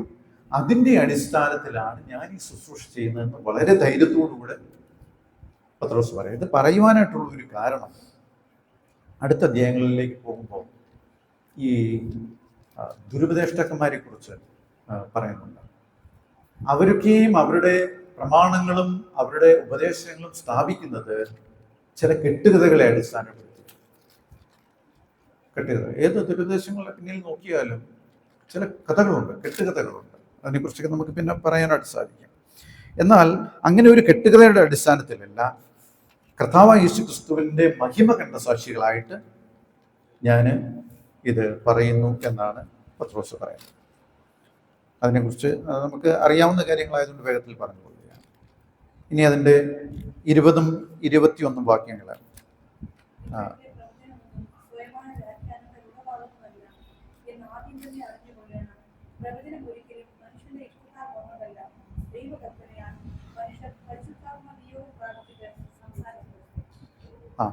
ഇവിടെ 19-ാം വാക്യം പറയുന്നത് പ്രവാചക വാക്യവും അധികം സ്ഥിരമായിട്ട് നമുക്കുണ്ട്. ഈ പ്രവാചക വാക്യം ഒരുപക്ഷെ പഴയ നിയമ പ്രവാചകന്മാരുടെ വാക്യങ്ങളായിരിക്കാം, അല്ലെങ്കിൽ പുതിയ നിയമസഭയ്ക്കുണ്ടായിരുന്ന പ്രവാചകന്മാരുടെ വാക്യങ്ങൾ. പുതിയ നിയമസഭയുടെ പ്രവാചകന്മാരൊക്കെയും അവർ ഭാവിയെക്കുറിച്ച് പറയുകയായിരുന്നില്ല, അവർ പറഞ്ഞിരിക്കുന്നതൊക്കെയും വചനമാണ്, ദൈവത്തിൻ്റെ വചനത്തിൻ്റെ വെളിപ്പാടുകളാണ് അവർ പ്രവചനമായിട്ട് പറഞ്ഞത്. അത് പത്രോസ് പറയുകയാണ്, പ്രവാചകവാക്യം നമുക്ക് സ്ഥിരമായിട്ടുണ്ട് എന്ന് മാത്രമല്ല, നേരം വിളിക്കുക. ഈ വചനത്തെക്കുറിച്ച് പറയുന്നത് നേരം വിളിക്കുകയും നിങ്ങളുടെ ഹൃദയങ്ങൾ ഉദയനക്ഷത്രം ഉദിക്കുകയും ചെയ്യോടെ ഇരുണ്ട സ്ഥലത്ത് പ്രകാശിക്കുന്ന വിളക്ക് പോലെ അതിനെ കരുതിക്കൊണ്ടാണ് നല്ലത്. നമുക്ക് വളരെ വേഗത്തിൽ മനസ്സിലാക്കുന്ന കാര്യങ്ങളാണ് അതൊക്കെ. ഈ ഇരുട്ടിൽ, അന്ധകാരത്തിൽ ഈ വചനം നമുക്ക് തിളങ്ങി പ്രകാശിച്ചുകൊണ്ടിരിക്കും എന്ന് പറയുകയാണ്. എന്ന് പറഞ്ഞിട്ട് തിരുവചനത്തിൻ്റെ ആധികാരികത, the authenticity of God's word, വചനത്തിൻ്റെ ആധികാരികത. എന്നിട്ട് പറഞ്ഞു പ്രവചനം എങ്ങനെയാണ് ഉണ്ടായത്? പ്രവചനത്തിൻ്റെ ഉറവിടം എങ്ങനെയാണെന്ന് ഇവിടെ പറയുന്നു. ഈ വാക്യത്തിൽ തന്നെ പറയുന്നുണ്ട്, 21-ാം വാക്യം.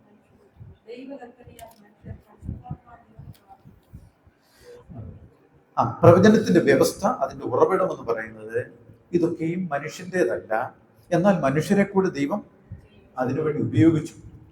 അതിൽ പ്രധാനപ്പെട്ട കാര്യം ദൈവകൽപ്പന, 2 പരിശുദ്ധാത്മാവിൻ്റെ നിയോഗം, 3 മനുഷ്യരെ അതിനുവേണ്ടി ഉപയോഗിച്ചു അത് എഴുതുവാനായിട്ട്. അപ്പം നമുക്കറിയാം ഈ ലേഖനങ്ങളൊക്കെ അത് എങ്ങനെയാണ് ദൈവാത്മാവ് ഇവരെ നയിച്ചതെന്ന് നമുക്കറിയില്ല. പക്ഷേ ഈ ലേഖനത്തിലെ പല വിഷയങ്ങളും നമ്മൾ പഠിക്കുമ്പോൾ, ഈ ലേഖനം മാത്രമല്ല വേദോത്സവത്തിലെ എല്ലാ കാര്യങ്ങളും നമ്മൾ പഠിക്കുമ്പോൾ പരിശുദ്ധാത്മാവ് എങ്ങനെയൊക്കെയാണ് ഈ സാധാരണ മനുഷ്യരെ ഉപയോഗിച്ചെന്ന് നമുക്ക് കാണാൻ. ദൈവകൽപ്പന പ്ലസ് പരിശുദ്ധാത്മ നിയോഗം പ്ലസ് മനുഷ്യർ, ഇതാണ് പ്രവചനം. പ്രവചനം മാത്രമല്ല എല്ലാ തിരുവെഴുത്തുകളും അങ്ങനെയാണ് എന്ന് പറയാണ്. പ്രവാചകന്മാരുടെ വരും കാഴ്ചപ്പാടുകളല്ല, ഇപ്പം എനിക്ക് തോന്നുന്ന കാര്യങ്ങളല്ല ഞാൻ എഴുതുന്നത്, അല്ലെങ്കിൽ പത്രോസ് തോന്നുന്ന കാര്യങ്ങളല്ല. അന്നേരത്തെ സാഹചര്യത്തിനനുസരിച്ച് ആ വിഷയങ്ങളെ ഉപയോഗിക്കുന്നുണ്ട്. ഇപ്പം പൗലോസ് ലേഖനങ്ങൾ എഴുതുമ്പോൾ കൊരിന്ത്യ സഭയിലെ പ്രശ്നങ്ങളൊക്കെ ചിലത് എഴുതി ചോദിച്ചതാണ്. പൗലോസിനോട് ചില കാര്യങ്ങൾ എഴുതി ചോദിച്ചു, ഇതെന്താണ് ഈ വിഷയത്തിൽ എങ്ങനെ ഇരിക്കണം. അതിൻ്റെ കൂടെ തന്നെ ആ വിഷയങ്ങൾ പരിശുദ്ധാത്മാവാണ് പൗലോസിനെ കൊണ്ട് എഴുതിപ്പിച്ചത്. അപ്പം അവരെല്ലാം ദൈവത്തിൻ്റെ മൗത്ത് പീസാണ്. ദൈവം അവരെ ഉപയോഗിച്ചു എന്ന് മാത്രമേ നമുക്കതിൽ കാണുവാനായിട്ട് സാധിക്കുള്ളൂ. ഉദാഹരണം പറഞ്ഞു കഴിഞ്ഞാൽ ഈ വെളിപ്പാട് പുസ്തകം യോഹന്നാനാണ് എഴുതിയത്. എനിക്ക് തോന്നിയ പല പ്രാവശ്യം 14 പ്രാവശ്യം യോഹന്നാനോട് ദൈവാത്മാവ് പറയുന്നുണ്ട്, എഴുതുക, ഇന്നാർക്ക് എഴുതുക, എഫെസോസിന് എഴുതുക, സ്മുർന്നയ്ക്ക് എഴുതുക, പെർഗമോസിന് എഴുതുക, നിങ്ങൾ എഴുതുക, അവസാനം വരെയും ഈ കാണുന്നതൊക്കെ എഴുതി വെക്കുക. ഇതാരാ പറയുന്നത്? ദൈവാത്മാവ് പറയുന്ന കാര്യങ്ങൾ മാത്രമേ എഴുതുവാനായിട്ട് യോഹന്നാന് സാധിക്കുകയുണ്ടായിരുന്നു. അപ്പം ദൈവവചനത്തിൻ്റെ ആധികാരികത, ദൈവ നിശ്വാസീയത ഒക്കെ നമുക്ക് ഈ ഭാഗത്ത് കാണുവാനായിട്ട് സാധിക്കും. 1-ാം അധ്യായം അങ്ങനെ നമ്മൾ നിർത്തുകയാണ്. ഇനി ഇക്കാര്യത്തിൽ എന്തെങ്കിലും സംശയമുണ്ടെങ്കിൽ ചോദിക്കാം, അല്ലെങ്കിൽ നമ്മൾ 2-ാം അധ്യായത്തിലേക്ക് കിടക്കാം. ഇത് ഞാൻ പറഞ്ഞില്ല, ഒരു മുഖവരം മാത്രമായിട്ട് പറയാനായിട്ട് സാധിക്കത്തുള്ളൂ. ഞാൻ പറഞ്ഞല്ലോ, ഞാൻ നിന്ന് പറഞ്ഞു തന്നതുകൊണ്ട് എന്തെങ്കിലും പറഞ്ഞുകൊണ്ട് നമ്മളെല്ലാം പെർഫെക്റ്റ് ആയി അർത്ഥമില്ല. വീട്ടിൽ പോകണം, വായിക്കണം, തിരിച്ചും വീണ്ടും വായിക്കണം. പറ്റിയാൽ നല്ല പുസ്തകങ്ങൾ ഇതിനോട് സംബന്ധപ്പെട്ടുള്ള എടുത്ത് വായിക്കണം. ഇപ്പം ഈ പുസ്തകങ്ങളൊക്കെ എഴുതിയവരെയും പരിശുദ്ധാത്മാവാണ് അത് ആലോചന കൊടുത്ത് എഴുതിപ്പിക്കുന്നത്. നല്ല പുസ്തകങ്ങൾ, ഞാൻ പറഞ്ഞ ദുരിതാഷ്ടാക്കന്മാരുടെ പുസ്തകങ്ങളല്ല, നല്ല പുസ്തകങ്ങൾ വായിക്കണം. അതിൽ നിന്നുള്ള ആത്മീയാർത്ഥങ്ങൾ നമുക്ക് അതിൻ്റെ ഞാൻ പറയുന്നതിൻ്റെ ഒരു കാരണമുണ്ട്. ഞങ്ങളുടെ ചർച്ചിൽ ഒരു മനുഷ്യനുണ്ട്, പുള്ളി പറയുന്നത്, ഞാൻ വേദപുസ്തകമല്ലാതെ വേറൊന്നും വായിക്കുന്നില്ല. ഒരു വാശി പിടിച്ചിരിക്കുന്ന ഒരു സ്വഭാവം. പക്ഷെ അദ്ദേഹത്തോട് എന്തെങ്കിലും ചോദിച്ചാൽ അദ്ദേഹത്തിന് ഒന്നും അറിയത്തില്ല. രാവിലെ പത്രം വായിക്കുന്ന പോലെ ഈ ബൈബിൾ എടുത്തങ്ങ് വായിക്കും, പിന്നെ വായിക്കും, പിന്നെ വായിക്കും. പക്ഷെ ഒരു കാര്യത്തെ കുറിച്ച് ചോദിച്ചാൽ അദ്ദേഹത്തിന് അറിയാം. അപ്പം നമ്മളിത് പഠിക്കുന്നത് ഒന്നാമത് നമ്മുടെ ആത്മീയ വളർച്ച. പിന്നെ നമ്മൾ ഈ ലോകത്ത് ജീവിക്കുമ്പോൾ ഒരുപാട് വെളിയിൽ നിന്നുള്ള ചോദ്യങ്ങളും നമ്മുടെ പ്രത്യാശയെക്കുറിച്ച് സംശയം ചോദിക്കുന്നവരുണ്ട്, നമ്മുടെ വിശ്വാസത്തെക്കുറിച്ച് ചോദിക്കുന്നവരുണ്ട്. അവരോടൊക്കെ ധൈര്യമായിട്ട് പറയണമെങ്കിൽ you should know all this. ഇത് നമ്മുടെ കാര്യങ്ങൾ അറിഞ്ഞിരിക്കണം. അതുകൊണ്ട് ഈ പറഞ്ഞ കാര്യങ്ങൾക്കപ്പുറമായിട്ട് ഒരുപക്ഷെ നാളെ നിങ്ങൾ ഏതെങ്കിലും ക്ലാസ് എടുക്കുമ്പോൾ ഇതിനേക്കാളും വളരെ മനോഹരമായിട്ട് പറയുവാനായിട്ട് സാധിക്കും. പഠിക്കണം. ഇനി രണ്ടാം അധ്യായത്തിലെ ദുരുപദേഷ്ടന്മാരെ കുറിച്ചുള്ള മുന്നറിയിപ്പുകളോടുകൂടിയാണ് രണ്ടാം അധ്യായം ആരംഭിക്കുന്നത്. ഒന്നാം അധ്യായം കഴിഞ്ഞു. നോട്ട്സ് പിന്നീട് കുറച്ച് ഒരു ഷോർട്ട് നോട്ട്സ് തരും. രണ്ടാം അധ്യായത്തിലേക്ക് വരാം. രണ്ടാം അധ്യായത്തിൻ്റെ 1 മുതൽ 3 വരെയുള്ള വാക്യം.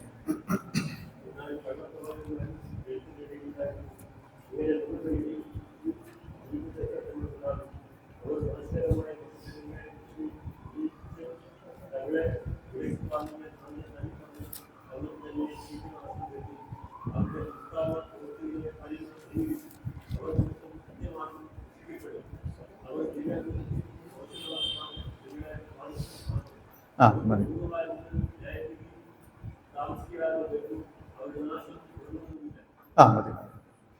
1 മുതലുള്ള വാക്യങ്ങൾ വായിക്കുമ്പോൾ ദുരുപദേഷ്ടന്മാരെ കുറിച്ചുള്ള മുന്നറിയിപ്പുകളാണ്, വാണിംഗ്. അതുപോലെ അവർ നേരിടാൻ പോകുന്ന ഒരു ന്യായവിധി ഉണ്ടെന്നുള്ള ഒരു വാണിംഗ്. ആദ്യത്തെ വാണിംഗ് നമുക്കുള്ളതാണ്, വിശ്വാസികൾക്കുള്ളതാണ്. ദുരുപദേഷ്ടന്മാരുണ്ട് എന്നുള്ള ഒരു വാണിംഗ്. രണ്ടാമത്തെ വാണിംഗ് എന്ന് പറയുന്നത് ദുരുപദേഷ്ടന്മാർക്ക് വരാൻ പോകുന്ന ന്യായവിധിയെ കുറിച്ചുള്ള ഒരു വാണിംഗ്. മൂന്നാമതായിട്ട് അതിലേക്ക് ചാഞ്ഞു പോകുന്നവർക്ക് ഉണ്ടാകുന്ന, ഈ ദുരുപദേശം കേട്ടിട്ട് അതിലേക്ക് ചാഞ്ഞു പോകുന്നവർക്കുണ്ടാകുന്ന അവരുടെ അവസ്ഥ, അവരുടെ ദുസ്ഥിതി എന്ന് വേണേൽ പറയാം. ഈ 3 കാര്യങ്ങളാണ് രണ്ടാം അധ്യായത്തിൽ നമുക്ക് കാണുവാനായിട്ട് സാധിക്കുന്നത്. ഇവിടെ രണ്ടാം അധ്യായത്തിന് 1-ാം വാക്യത്തിൽ പറയുന്നത്, എന്നാൽ കള്ളപ്രവാചകന്മാരും ജനത്തിന്റെ ഇടയിലുണ്ടായിരുന്നു. ഏത് ജനത്തിന്റെ ഇടയിലാണ്? ഏത് കാലഘട്ടത്തിലാണ് ഈ കള്ളപ്രവാചകന്മാർ? പഴയ നിയമകാലത്ത് കള്ളപ്രവാചകന്മാരുണ്ടായിരുന്നു. ഈ ശരിയായിട്ടുള്ള പ്രവാചകന്മാർ അഭിമുഖീകരിച്ച ഒരു പ്രശ്നം ഈ കള്ളപ്രവാചകന്മാരാണ്. അതുകൊണ്ട് ദൈവം വളരെ കർശനമായിട്ടുള്ള ചില നിയമങ്ങൾ അവിടെ വെച്ചിട്ടുണ്ട്. വെളിച്ചപ്പാടുകാര് അല്ലെങ്കിൽ കള്ളപ്രവചനം പറയുന്നവർക്കൊക്കെ ശിക്ഷാവിധി ഉടനെ കൊടുക്കുവാനായിട്ട് ഏർപ്പാട് ചെയ്തിട്ടുണ്ട്. അപ്പോൾ പഴയ നിയമകാലത്ത് കള്ളപ്രവാചകന്മാരെ പോലെ ഈ പുതിയ നിയമകാലത്തും കള്ളവേഷം ധരിക്കുന്നവരുണ്ട്, കള്ളപ്രവാചകന്മാരുണ്ട്, കള്ള ഉപദേഷ്ടാക്കന്മാരുണ്ട് എന്ന് കാണുന്നുണ്ട്, എന്ന് വായിക്കുവാൻ സാധിക്കുന്നു. നമുക്കൊരു കർത്താവ് പറഞ്ഞിട്ടുണ്ട്, കർത്താവ് തൻ്റെ ജീവിതകാലത്ത് പറഞ്ഞിട്ട്, നിങ്ങളുടെ ഇടയിൽ കള്ളപ്രവാചകന്മാരുണ്ടാകും, കള്ള ക്രിസ്തുക്കളും ഉണ്ടാകും. കള്ളക്രിസ്തുക്കൾ, കർത്താവിന് എതിരായിട്ട് നിൽക്കുന്ന കള്ളക്രിസ്തുക്കൾ, അത് കർത്താവിൻ്റെ വാക്കുകളാണ്. കർത്താവ് തന്നെ പറയുന്നുണ്ട് കള്ളപ്രവാചകന്മാരുണ്ടാകും. മത്തായി എഴുതിയ സുവിശേഷം 24-ാം അധ്യായത്തിന്റെ 24-ാം വാക്യം. പൗലോസ് പറയുന്നുണ്ട് കള്ള അപ്പോസ്തലന്മാരുണ്ട്, കള്ള സഹോദരന്മാരുണ്ട്, കള്ള വേലക്കാരുണ്ട്, കള്ള ഉപദേഷ്ടങ്ങൾ. അങ്ങനെ എല്ലാ നിലയിലും കള്ളം. പിശാചിന്റെ അനുയായികളാണിത് എന്ന് പറഞ്ഞാൽ, പിശാച് എന്ത് പഠിപ്പിക്കുന്നുവോ അല്ലെങ്കിൽ പിശാച് എന്ത് കൊണ്ടുവരുന്നുവോ അതിനെ പഠിപ്പിക്കുന്നവരാണ് ഈ കള്ള ഉപദേഷ്ടാക്കന്മാർ. അതിനെ സ്പ്രെഡ് ചെയ്യുന്നവരാണ് ഈ കള്ള സഹോദരന്മാരെന്ന് പറയുന്നത്. ശരിക്കുള്ള സഹോദരന്മാരൊന്നും അല്ല, കള്ള സഹോദരന്മാരാണ്. അപ്പോൾ ഈ പുതിയ നിയമകാലത്തും അല്ലെങ്കിൽ പഴയ നിയമകാലത്ത് മാത്രമല്ല, പുതിയ നിയമകാലത്തും ഇതുപോലെയുള്ള കള്ള ഉപദേഷ്ടാക്കന്മാർ എവിടെയുണ്ടെന്നാണ് പറയുന്നത്? നിങ്ങളുടെ ഇടയിലും, ഇൻ ആൻഡ് എമംഗ് യു, നിങ്ങളുടെ ഇടയിലും നിങ്ങളിലുമുണ്ട്. നിങ്ങൾ കൂടി നിൽക്കുന്ന, നമ്മൾ വിചാരിക്കും ദുരുപദേഷ്ടന്മാരൊക്കെ വെളിയിൽ നിന്ന് വന്ന് മൈക്ക് കെട്ടി ഇങ്ങനെ ദുരുപദേശം പറയും. അല്ല, ഇവരെല്ലാം സഭയ്ക്കുള്ളിൽ തന്നെ ഉണ്ടാകും. നമ്മൾ കെയർഫുൾ അല്ല എങ്കിൽ ഈ സഭയ്ക്കുള്ളിൽ നിന്ന് തന്നെ ദുരുപദേശം പഠിപ്പിക്കുന്നുണ്ട്. ഒരുപക്ഷെ നമുക്കൊക്കെ അറിയാം, അവരൊക്കെ അധികം നാൾ കഴിയുമ്പോൾ ഇത് പഠിപ്പിച്ചതിന് ശേഷം അവരങ്ങ് വിളിച്ചാണ്. അപ്പം ഇൻ ആൻഡ് എമംഗ് യു എന്ന് പറയുന്നത്. ഈ അവരുടെ ദുരുപദേശത്തിന്റെ പ്രത്യേകതകള് നമുക്ക് ഇവിടെ തന്നെ കാണുവാനായിട്ട് സാധിക്കും. ഇപ്പം ദുരുപദേശം, നമ്മളിപ്പം ഒരാളുടെ ദുരുപദേശത്തെ കുറിച്ച് പഠിക്കുവാനായിട്ട് പുസ്തകങ്ങളൊന്നും വാങ്ങണ്ട. പല ദുരുപദേശകന്മാരെയും പുസ്തകങ്ങളുണ്ട്. ഇപ്പം ഞാൻ പറയുക, ഞാൻ അവരെക്കുറിച്ച് പഠിച്ചതിന് ശേഷം മാത്രമേ പ്രതികരിക്കാൻ പോകത്തുള്ളൂ. വേസ്റ്റ്. നമ്മൾ വെറുതെ നമ്മുടെ പൈസ അതിന് വേണ്ടി കളയാം. ദുരുപദേശകന്മാരുടെ ഉപദേശം പഠിക്കുവാനായിട്ട് നമ്മൾ അവരുടെ പുസ്തകം വാങ്ങേണ്ട ഒരു ആവശ്യമില്ല.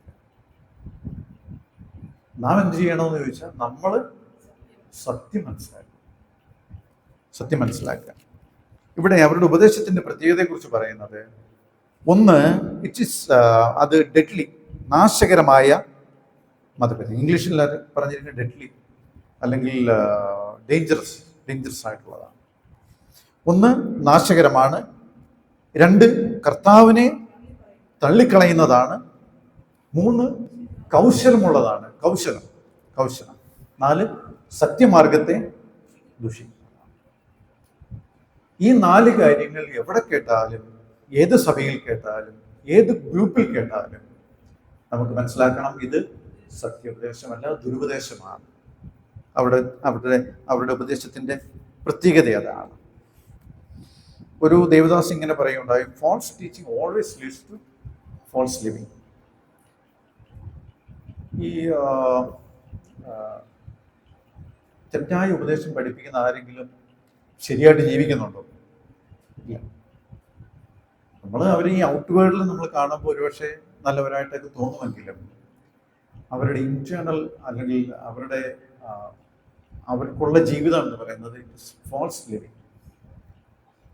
ഒരു തെറ്റായ ഉപദേശം പഠിപ്പിക്കുന്ന ആർക്കും ഈ നാല് കാര്യങ്ങളുള്ള, ഇവിടെ നാശകരമായിട്ടുള്ള ഉപദേശം, കർത്താവിനെ തള്ളിക്കളയുന്നത്, കൗശലം നിറഞ്ഞത്, സത്യമാർഗത്തെ ദുഷിക്കുന്നത്, ഈ ഉപദേശം പഠിപ്പിക്കുന്ന ആരും മാന്യമായിട്ട് ജീവിക്കുന്നില്ല. Their living itself is false living.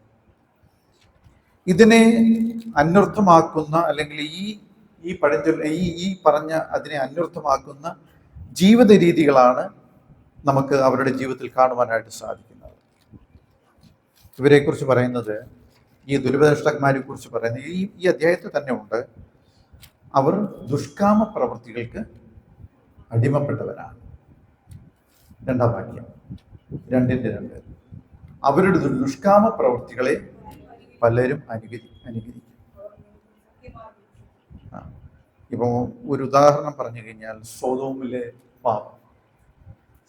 പാപം ദുഷ്കാമമാണ് എന്ന് പറഞ്ഞാൽ ദൈവം വെച്ചിരിക്കുന്ന വ്യവസ്ഥയ്ക്ക് നേരെ വിപരീതമാണ്. അത് റോമലേഖനം പഠിക്കുമ്പോൾ ആണോട് ആണ് അവലക്ഷണമായത് പ്രവർത്തിച്ചു എന്ന് പറയുന്നുണ്ട്. അതുപോലെ തിരിച്ചും ഇന്ന് ഇത് ലീഗലൈസ് ചെയ്തുകൊണ്ട് വരിക. നമ്മുടെ പല രാജ്യങ്ങളിലും ആണുങ്ങൾക്ക് ആണുങ്ങളോടുകൂടി ജീവിക്കാം, പെണ്ണുങ്ങൾക്ക് പെണ്ണുങ്ങളോടുകൂടി ജീവിക്കാം, വിവാഹം കഴിക്കാം. ഈവൻ അമേരിക്ക പോലുള്ള പല രാജ്യങ്ങളിലെ സംസ്ഥാനങ്ങളിലും ഇത് നിയമമായി. ഇന്ത്യയിൽ നിയമമായോ എന്ന് എനിക്കറിയില്ല. നിയമമായില്ല, ഇതുവരെ നിയമമായിട്ടില്ല. ബട്ട് ഇൻ ഫ്യൂച്ചർ ഒരുമിച്ച് ജീവിക്കാൻ അനുവദിച്ചിട്ടുണ്ട്. But in future it will become legalised. അത് വരും, തീർച്ചയായിട്ടും വരും. കാരണം ചെന്നൈയിലൊക്കെ ഞാൻ താമസിക്കുന്ന സ്ഥലത്ത് ഒരു ഗ്രൂപ്പുണ്ട്, LGBT ഗ്രൂപ്പ് എന്ന് പറയും. അവരുടെ ഒരു പ്രൊസഷൻ പോലെ ഒരു മീറ്റിംഗ് പോലെ വെക്കാറുണ്ട് ബീച്ചിൽ. ഞാൻ കണ്ടിട്ടില്ല, പക്ഷെ പത്രങ്ങളൊക്കെ വരുമ്പോൾ ആയിരക്കണക്കിന് ലക്ഷക്കണക്കിന് ആൾക്കാരാണ് എൻ്റെ പിന്നാലെ LGBT ഗ്രൂപ്പ്. ഇപ്പം അങ്ങനെ ഇപ്പം പണ്ടൊക്കെ നമ്മൾ ഇതിനെക്കുറിച്ച് കേൾക്കുമ്പോണ്ടല്ലോ, യു ഫീൽ വെരി ബാഡ്. പക്ഷെ ഇപ്പം കേൾക്കുമ്പോൾ കോമണായി എന്നുള്ള ഒരു ഫീലിംഗ് നമുക്ക് വിശ്വാസികൾക്കും ഉണ്ടാകും. ഓപ്പണാണ്, എല്ലാം ഓപ്പണാണ്, നത്തിങ് ഈസ് ഹിഡൻ. അപ്പോൾ ഇവരുടെ ജീവിത രീതികൾ എന്ന് പറയുന്നത് ദുഷ്കാമ പ്രവൃത്തിയാണ്. മറ്റൊന്ന് ദ്രവ്യാഗ്രഹം. അതുപോലെ ഇവരെക്കുറിച്ച് വിളിക്കുന്ന ബുദ്ധിയില്ലാത്ത മൃഗങ്ങളെ താഴോട്ട് വരുന്നുണ്ട്. ഇതിനെക്കുറിച്ച് തന്നെ യൂദായുടെ ലേഖനത്തിൽ എഴുതിയിട്ടുണ്ട്. യൂദായുടെ ലേഖനം 10-ാം വാക്യം. ഞാൻ പറഞ്ഞല്ലോ, ഈ പത്രോസിനും യൂദായുടെ ലേഖനത്തിനും വളരെ സാമ്യങ്ങളുണ്ട്. ഇവരോ തങ്ങൾ അറിയാത്തതെല്ലാം ദുഷിക്കുന്നു, ബുദ്ധിയില്ലാത്ത മൃഗങ്ങളെ പോലെ സ്വാഭാവികമായി ഗ്രഹിക്കുന്നവരൊക്കെ തങ്ങളെ തന്നെ. അതെ, ഇവിടെ പറയുന്നത് ബുദ്ധിയില്ലാത്ത മൃഗങ്ങൾ. അതിൻ്റെ 12ാം വാക്യം, വേരറ്റ് 2 പ്രാവശ്യം ചത്തുപോയവർ, ജീവനില്ലാത്തവർ, നോ ലൈഫ്. അതുപോലെ 18-19 വാക്യങ്ങൾ, പരിഹാസികളാണ് അവർ, പ്രാകൃതന്മാരാണ്,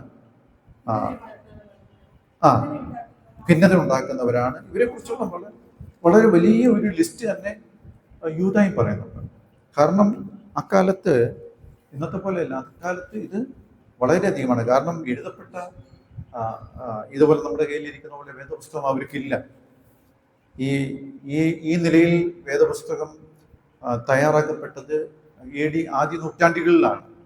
പത്രോസും പൗലോസൊക്കെ എഴുതുന്ന സമയത്ത് ദേഹാവുള്ളി ഓറൽ, അവരുടെ വെർബലിയുള്ള ഉപദേശങ്ങൾ മാത്രമേ അവർക്ക് കേൾക്കാൻ സാധിക്കുള്ളൂ. പിന്നീടുള്ളത് ഈ അപ്പോസ്തലനായ പൗലോസ് എഴുതി കൊടുത്ത ലേഖനങ്ങളാണ്. ഇപ്പം എഫേസ്യർക്ക് എഴുതിയ ലേഖനം, ആ എഫേസ്യരിൽ അവരുടെ കയ്യിലുണ്ട്. ചില ലേഖനങ്ങൾ മാത്രം അന്യോന്യം അവർ എക്സ്ചേഞ്ച് ചെയ്ത് വായിച്ചിട്ടുണ്ട്.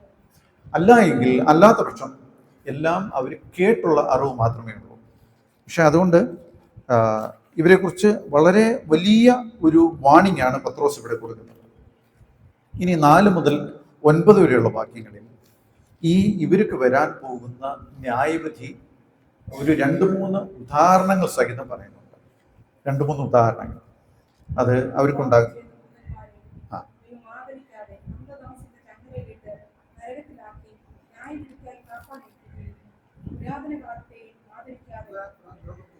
പുരാതന ലോകത്തെ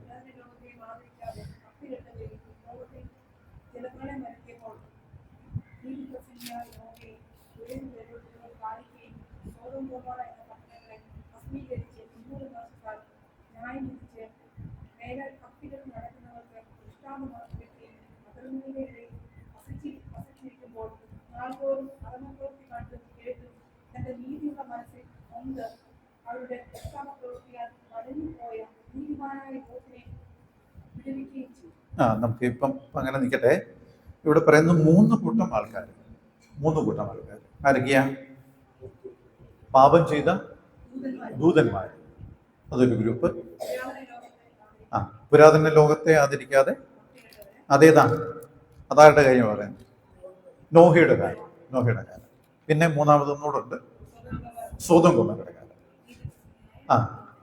ഈ 3 ഉദാഹരണങ്ങൾ പഴയ നിയമത്തിൽ എടുത്തുകൊണ്ട് പത്രോസ് പറയാണ്, ഇവർക്കെല്ലാം ഈ ന്യായവിധി വന്നുവെങ്കിൽ ഈ ദുരുപദേഷ്ടക്കന്മാർക്കും തീർച്ചയായിട്ടും ന്യായവിധി. അത് ഉറങ്ങുന്നില്ല എന്നാണ് പറയുന്നത്. മേലത്തെ വാക്യം പറയുന്നുണ്ട്, അവരുടെ നാശം ഉറങ്ങുന്നതുമില്ല. വീണുപോയ ദൂതന്മാർ, ദൂതന്മാരുടെ പ്രത്യേകം നമുക്കറിയാം. അവർക്കൊരു ഹൈ ഒഫീഷ്യലാണ്. മനുഷ്യനേക്കാൾ ഒരൊറ്റ ദൂതൻ 25,000 പേര് ഒരു രാത്രി കൊണ്ട് കൊന്നു എന്നാണ് നമ്മൾ 1,20,000 പേര്. ആ ദൂതൻ അത്രയ്ക്കും പവർഫുള്ളാണ്. ഒരു ദൂതന്റെ കാര്യമാണ്, ഒരു ദൂതൻ. അപ്പൊ അത്രയ്ക്ക് ഹൈ ഓഫീസ് ഉള്ള ഒരു ഗ്രൂപ്പാണ് ഈ ദൂതന്മാരെന്ന് പറയുന്നത്. അവരുടെ സർവീസും ദൈവം അവർക്ക് വെച്ചിരിക്കുന്ന സർവീസും ക്വൈറ്റ് ഡിഫറെന്റ്. ആക്ച്വലി അവരെ നമ്മുടെ സേവാത്മാക്കളായിട്ടാണ് ദൈവം സൃഷ്ടിച്ചിരിക്കുന്നത്. നമ്മുടെ സേവാത്മാക്കളായിട്ടാണ് സൃഷ്ടിച്ചിരിക്കുന്നത്. പക്ഷേ അവർ ദേ ആർ വെരി പവർഫുൾ. എങ്കിലും ദൈവം അവർ പാപം ചെയ്തപ്പോൾ ദൈവം അവരെ വെറുതെ വിടില്ല. അതാണ്. എന്ന് മാത്രമല്ല, അവരെ ആദരിച്ചില്ല എന്ന് മാത്രമല്ല, അവരെ ന്യായവിധിക്കായിട്ട് അന്ധതമസിലെ ടെറ്റാരിസ് എന്നുള്ള ഒരു ഗ്രീക്ക് വാക്ക് ഉപയോഗിച്ചിരിക്കുന്നത്. അതിനെ പറയുന്നത് പാതാളത്തിനും അടിയിലുള്ള ഒരു അഗാധ ഗർത്തത്തിലേക്ക്, കൂപത്തിലേക്ക് അവരെ ചങ്ങലയിട്ട് വെച്ചിരിക്കുക.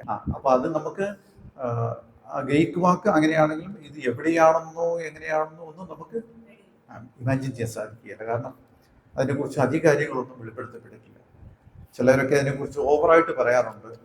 റഷ്യക്കാർ ഒരു കുഴി കുഴിച്ച് ഭൂമിക്കടിയിലോട്ട് കുഴി കുഴിച്ച് വന്നപ്പോൾ ഒത്തിരി കരച്ചിലിന്റെ ശബ്ദം കേട്ടെന്നും നിലവിളി ശബ്ദം, അങ്ങനെയൊന്നും കുഴിച്ചു വന്നിട്ടില്ല, കുഴിക്കാൻ പറ്റത്തില്ല.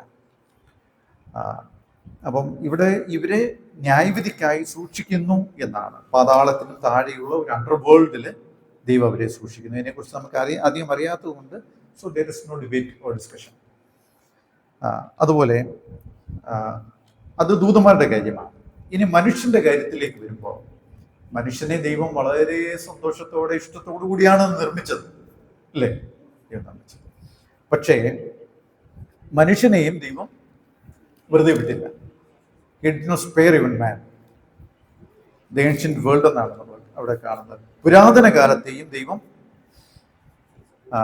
ആദരിക്കാതെ എന്ന് പറയുന്നത്. ഇത് നോഹയുടെ കാലമാണ്. നോഹയുടെ കാലം ഭക്തി കെട്ടവർ എന്നാണ് ഇതിനെക്കുറിച്ച് പറയുന്നത്. നോഹയുടെ കാലം. അതും യൂദയുടെ ലേഖനം 15-ാം വാക്യത്തിലാണെന്ന് തോന്നുന്നു. അവിടെ അക്കാര്യം പറയുന്നുണ്ട്. യൂദയുടെ ലേഖനം 15-ാം വാക്യം. ഭക്തി കെട്ട ഭാവികൾ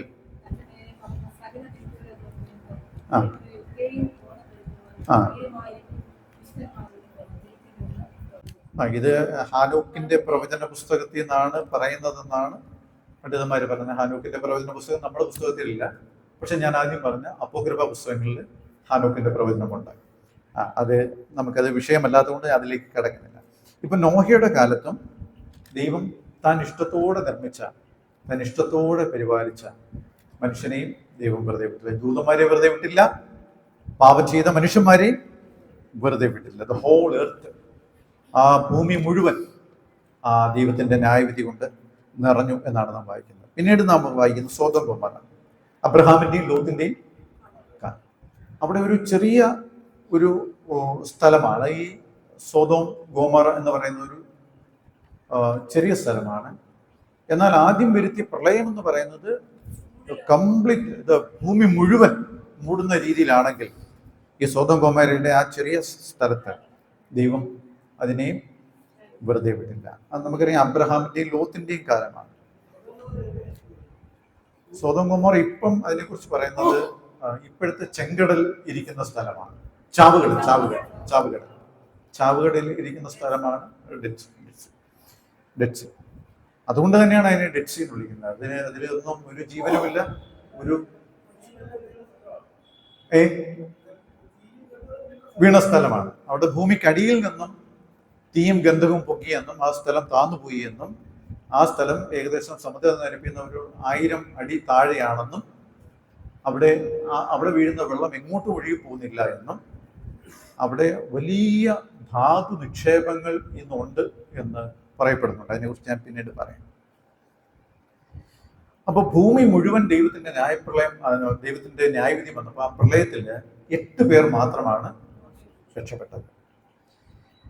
അപ്പൊ സോദോം ഗോമോരയിൽ എത്ര പേര് രക്ഷപ്പെട്ടു? ലോത്തും 2 മക്കളും. മറ്റവർക്ക് രക്ഷപ്പെടാൻ അവസരം ഉണ്ടായിരുന്നെങ്കിൽ അവരത് കളഞ്ഞു. അപ്പം 3 പേരെന്ന് വേണമെങ്കിൽ നമുക്ക് പറയാം.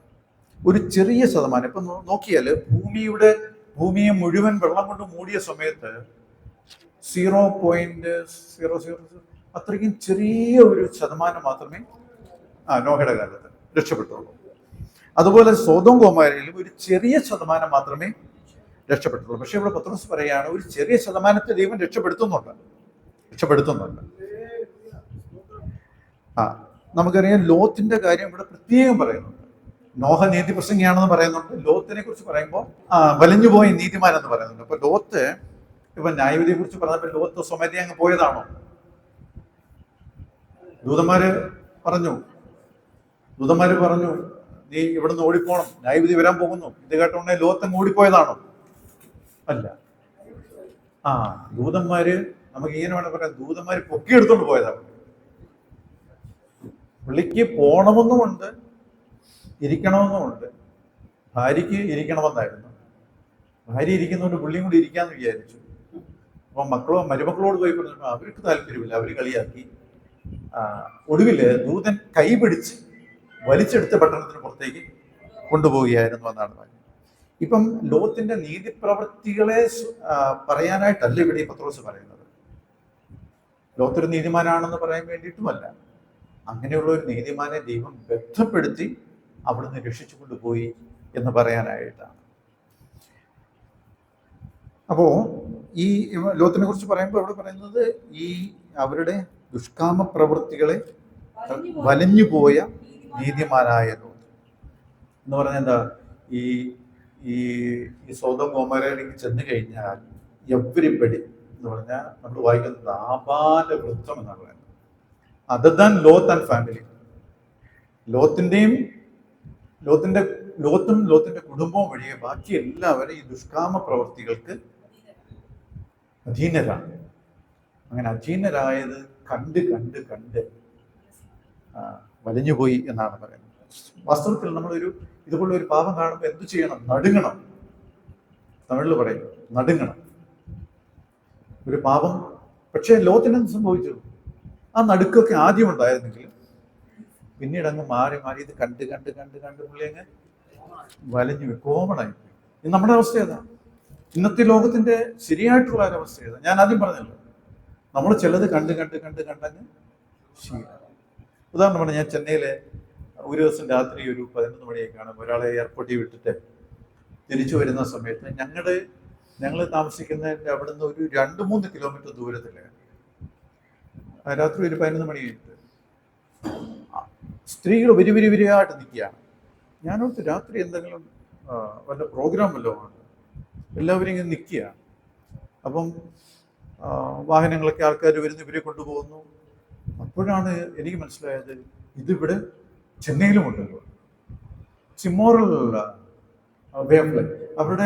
അവരുടെ ജീവിതം തന്നെ അങ്ങനെയായി. ഇത് ബോംബെയിലൊക്കെ ഞാൻ കേട്ടിട്ടുണ്ട്, ധാരാളം കേട്ടിട്ടുണ്ട്. പക്ഷേ പിന്നീട് ആദ്യം എനിക്ക് കാണുമ്പോൾ ഒരു ആശ്ചര്യമായിരുന്നു, ഇങ്ങനെ ഉണ്ടല്ലോ. ഇങ്ങനെ നടന്ന് കാണുമ്പോൾ it's common, it's happening everywhere, എല്ലായിടത്തും സംഭവിക്കും.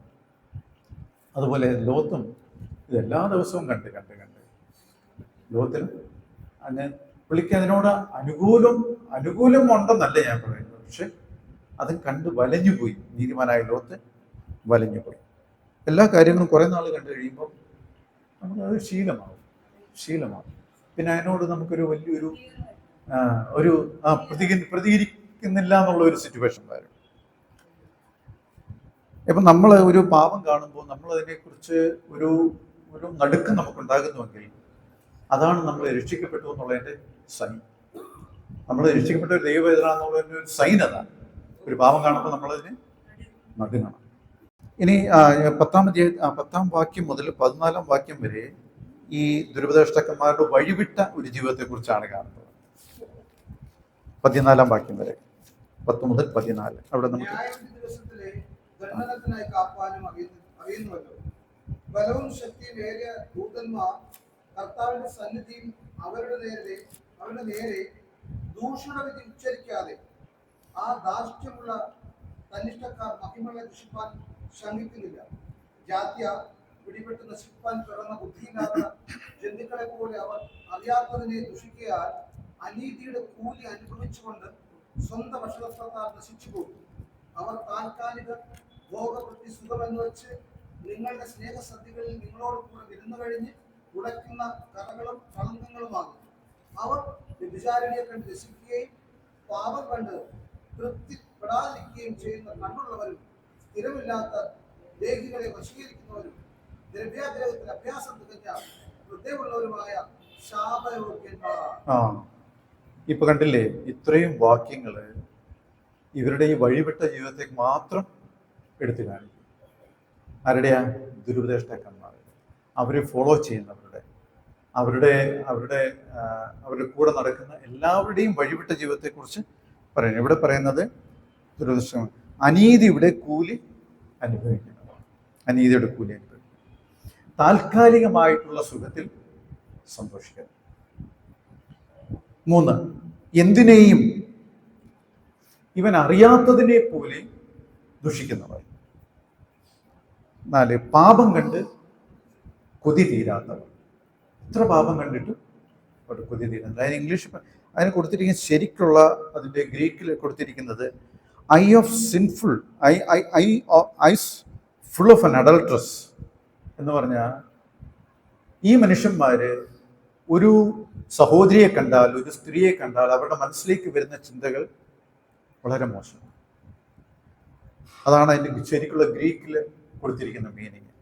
മലയാളത്തിൽ അതിനെ പാപം കണ്ട് കൊതി തീരാത്തവർ എന്ന് വേണേൽ പറയാം. അടുത്തതായിട്ട് ദ്രവ്യാഗ്രഹത്തിൽ അഭ്യാസം തികഞ്ഞവർ. അടുത്ത ദുഷ്കാമ പ്രവൃത്തികളിൽ തൃപ്തിപ്പെടാത്തവർ. ഇങ്ങനെയാണ് ഇവരുടെ വഴിവിട്ട ജീവിതത്തെക്കുറിച്ച് പത്രോസ് പറയാം. ഞാൻ പറഞ്ഞില്ലേ, ഈ 1-ാം ലേഖനത്തിൽ നിന്നും വളരെ വ്യത്യസ്തമായിട്ടുള്ള ഒരു ലാംഗ്വേജാണ് പത്രോസ് ഉപയോഗിച്ചത്. ഇങ്ങനെയുള്ള ഇതൊന്നും ഏതെങ്കിലും ലേഖനങ്ങൾ ഇതുപോലെ നമ്മൾ കേട്ടിട്ടുണ്ടോ? ഇതുപോലുള്ള വാക്കുകൾ കേട്ടിട്ടുണ്ടോ? ഇല്ല. ഒരു പാപപ്രവൃത്തിയെ അല്ലെങ്കിൽ ദുഷ്കാമ പ്രവൃത്തികളെ കുറിച്ചൊക്കെ പറയുമ്പോൾ, ഈ ദുരുപദേഷ്ടക്കാരുടെ ജീവിതത്തെക്കുറിച്ച് പറയുമ്പോൾ വളരെ കഠിനമായി ശാസിച്ചുകൊണ്ട്, അത് പറയുന്നതിന്റെ കാരണം തന്റെ മനസ്സിലുള്ള ആ ഒരു വേദനയാണ് പറയുന്നത്. ഇതെന്താ സംഭവിക്കുന്ന? സഭയെ തകർത്ത് കളയുകയാണ്, വിശ്വാസികളെ തകർത്ത് കളയുകയാണ്. ഇവരെക്കുറിച്ച് പിന്നെ ഒന്ന് വായിക്കുന്നത് ജന്തുക്കൾ. എവിടെ ഇത് വായിക്കുന്നത്? ജാത്യ 12 വാക്യം. ജാത്യ പിടിപെട്ട് നശിപ്പാൻ പിറന്ന ബുദ്ധിയില്ലാത്ത ജന്തുക്കൾ. ജന്തുക്കളുടെ പ്രത്യേകത എന്താ? അവർക്ക് ആത്മാവില്ല. അവരുടെ എൻജ് നമുക്കറിയാം, ഒന്നുകിൽ അന്യോന്യം കടിച്ചും കീറി തീരുകയാണ്. വിശേഷ ബുദ്ധിയില്ല. വിശേഷ ബുദ്ധിയില്ലാത്ത ജന്തുക്കൾ, അതിനോട് ചേർത്താണ് പറഞ്ഞിരിക്കുന്നത്. അവന്മാർ പ്രാകൃതന്മാരാണ്. ദൈവാത്മാവില്ലാത്തവൻ പ്രാകൃതന്മാർ. അപ്പം ഈ 14 വരെയുള്ള വാക്യങ്ങളിൽ ഇവരുടെ, നമുക്ക് നിങ്ങൾ വീട്ടിൽ പോയി പഠിക്കുമ്പോൾ പിന്നെ ഉണ്ട്, നിങ്ങളുടെ സ്നേഹസദ്യകളിൽ നിങ്ങളോടുകൂടെ വിരുന്ന് കഴിഞ്ഞ് പിളയ്ക്കുന്ന കറകളും കളങ്ങളും നിങ്ങളോടൊപ്പമാണ്. ഞാൻ പറഞ്ഞില്ലേ, ദുരിതഷ്ടക്കന്മാർ ഒരു ഗ്രൂപ്പായിട്ട് മാറി നിൽക്കുകയല്ല. They are in the assembly, in the church, in the meeting, in the fellowship. നമ്മൾ ഉപവാസ പ്രാർത്ഥന വെച്ചാൽ അവിടെ ഉണ്ടാവും, കൺവെൻഷൻ വെച്ചാൽ അവിടെ ഉണ്ടാവും, നമ്മുടെ ആരാധന വെച്ചാൽ അവിടെ ഉണ്ടാവും. എനിക്കറിയാം, ചെന്നൈയിലെ എനിക്ക് വളരെ അടുത്ത് പരിചയമുള്ള ഒരു സഹോദരൻ്റെ മകൻ. ആ സഹോദരനാണെങ്കിൽ അദ്ദേഹം സഭയിൽ ശുശ്രൂഷിക്കുന്ന ഒരു മനുഷ്യനാണ്. വളരെ നന്നായി വചനം സംസാരിക്കുന്ന, വചനം പഠിപ്പിക്കുന്ന ഒരു സഹോദരനാണ്. അദ്ദേഹത്തിൻ്റെ മകൻ, അവനെ കുഞ്ഞുനാൾ മുതലേ എനിക്കറിയാം. അവൻ ഇതുപോലെ ഒരു ഗ്രൂപ്പിൽ പെട്ടു. എങ്ങനെ പോയി എന്നൊന്നും അറിയത്തില്ല. ഗ്രൂപ്പിൽ പെട്ടു. അതിൻ്റെ ഒരു വീഡിയോ ഞാൻ കണ്ട സമയത്ത് ആ ഗ്രൂപ്പിൻ്റെ ലീഡറോട് സംസാരിക്കുമ്പോൾ അവൻ യേശു, തമിഴ്നാട്ടിൽ യേശുവപ്പ എന്ന് പറയും, ജീസസ് ക്രൈസ്റ്റ്, യേശു ക്രിസ്തു എന്ന് പറയുമ്പോൾ അതിൻ്റെ ഗ്രൂപ്പിൻ്റെ ലീഡർ തടയും. നോ യേശു എന്ന് മാത്രം പറഞ്ഞാൽ മതി. ജസ്റ്റ് സേ യേശു, യേശു എന്ന് മാത്രം പറഞ്ഞാൽ മതി. എനിവേ ആ പയ്യൻ തിരിച്ചു വന്നു, തെറ്റിപ്പോയെങ്കിലും തിരിച്ചു വന്നു. ഞാൻ പറഞ്ഞതിൻ്റെ കാരണം ഇവരെല്ലാം നമ്മുടെ കൂട്ടത്തിൽ തന്നെ ഉണ്ട്. അതുകൊണ്ടാണ് പത്രോസ് ഇത്ര കാര്യമായിട്ട് ഇതിനെക്കുറിച്ച് പറയുന്നത്. നിങ്ങളുടെ ഇടയിൽ തന്നെ ഈ ദുരുപദേഷ്ടക്കന്മാർ ഉണ്ടാകും എന്ന് പറയുന്നു. എന്നിട്ട് ഈ ദ്രവ്യാഗ്രഹത്തിന് ഒരാളുടെ ഉദാഹരണം കൂടെ പറയുന്നുണ്ട് പഴയ നിയമത്തിലെ. ആരാണ്? ബിലയാമിന്റെ ഉദാഹരണം. ശരി, എന്നാ ബ്രേക്ക് എടുത്തിട്ട്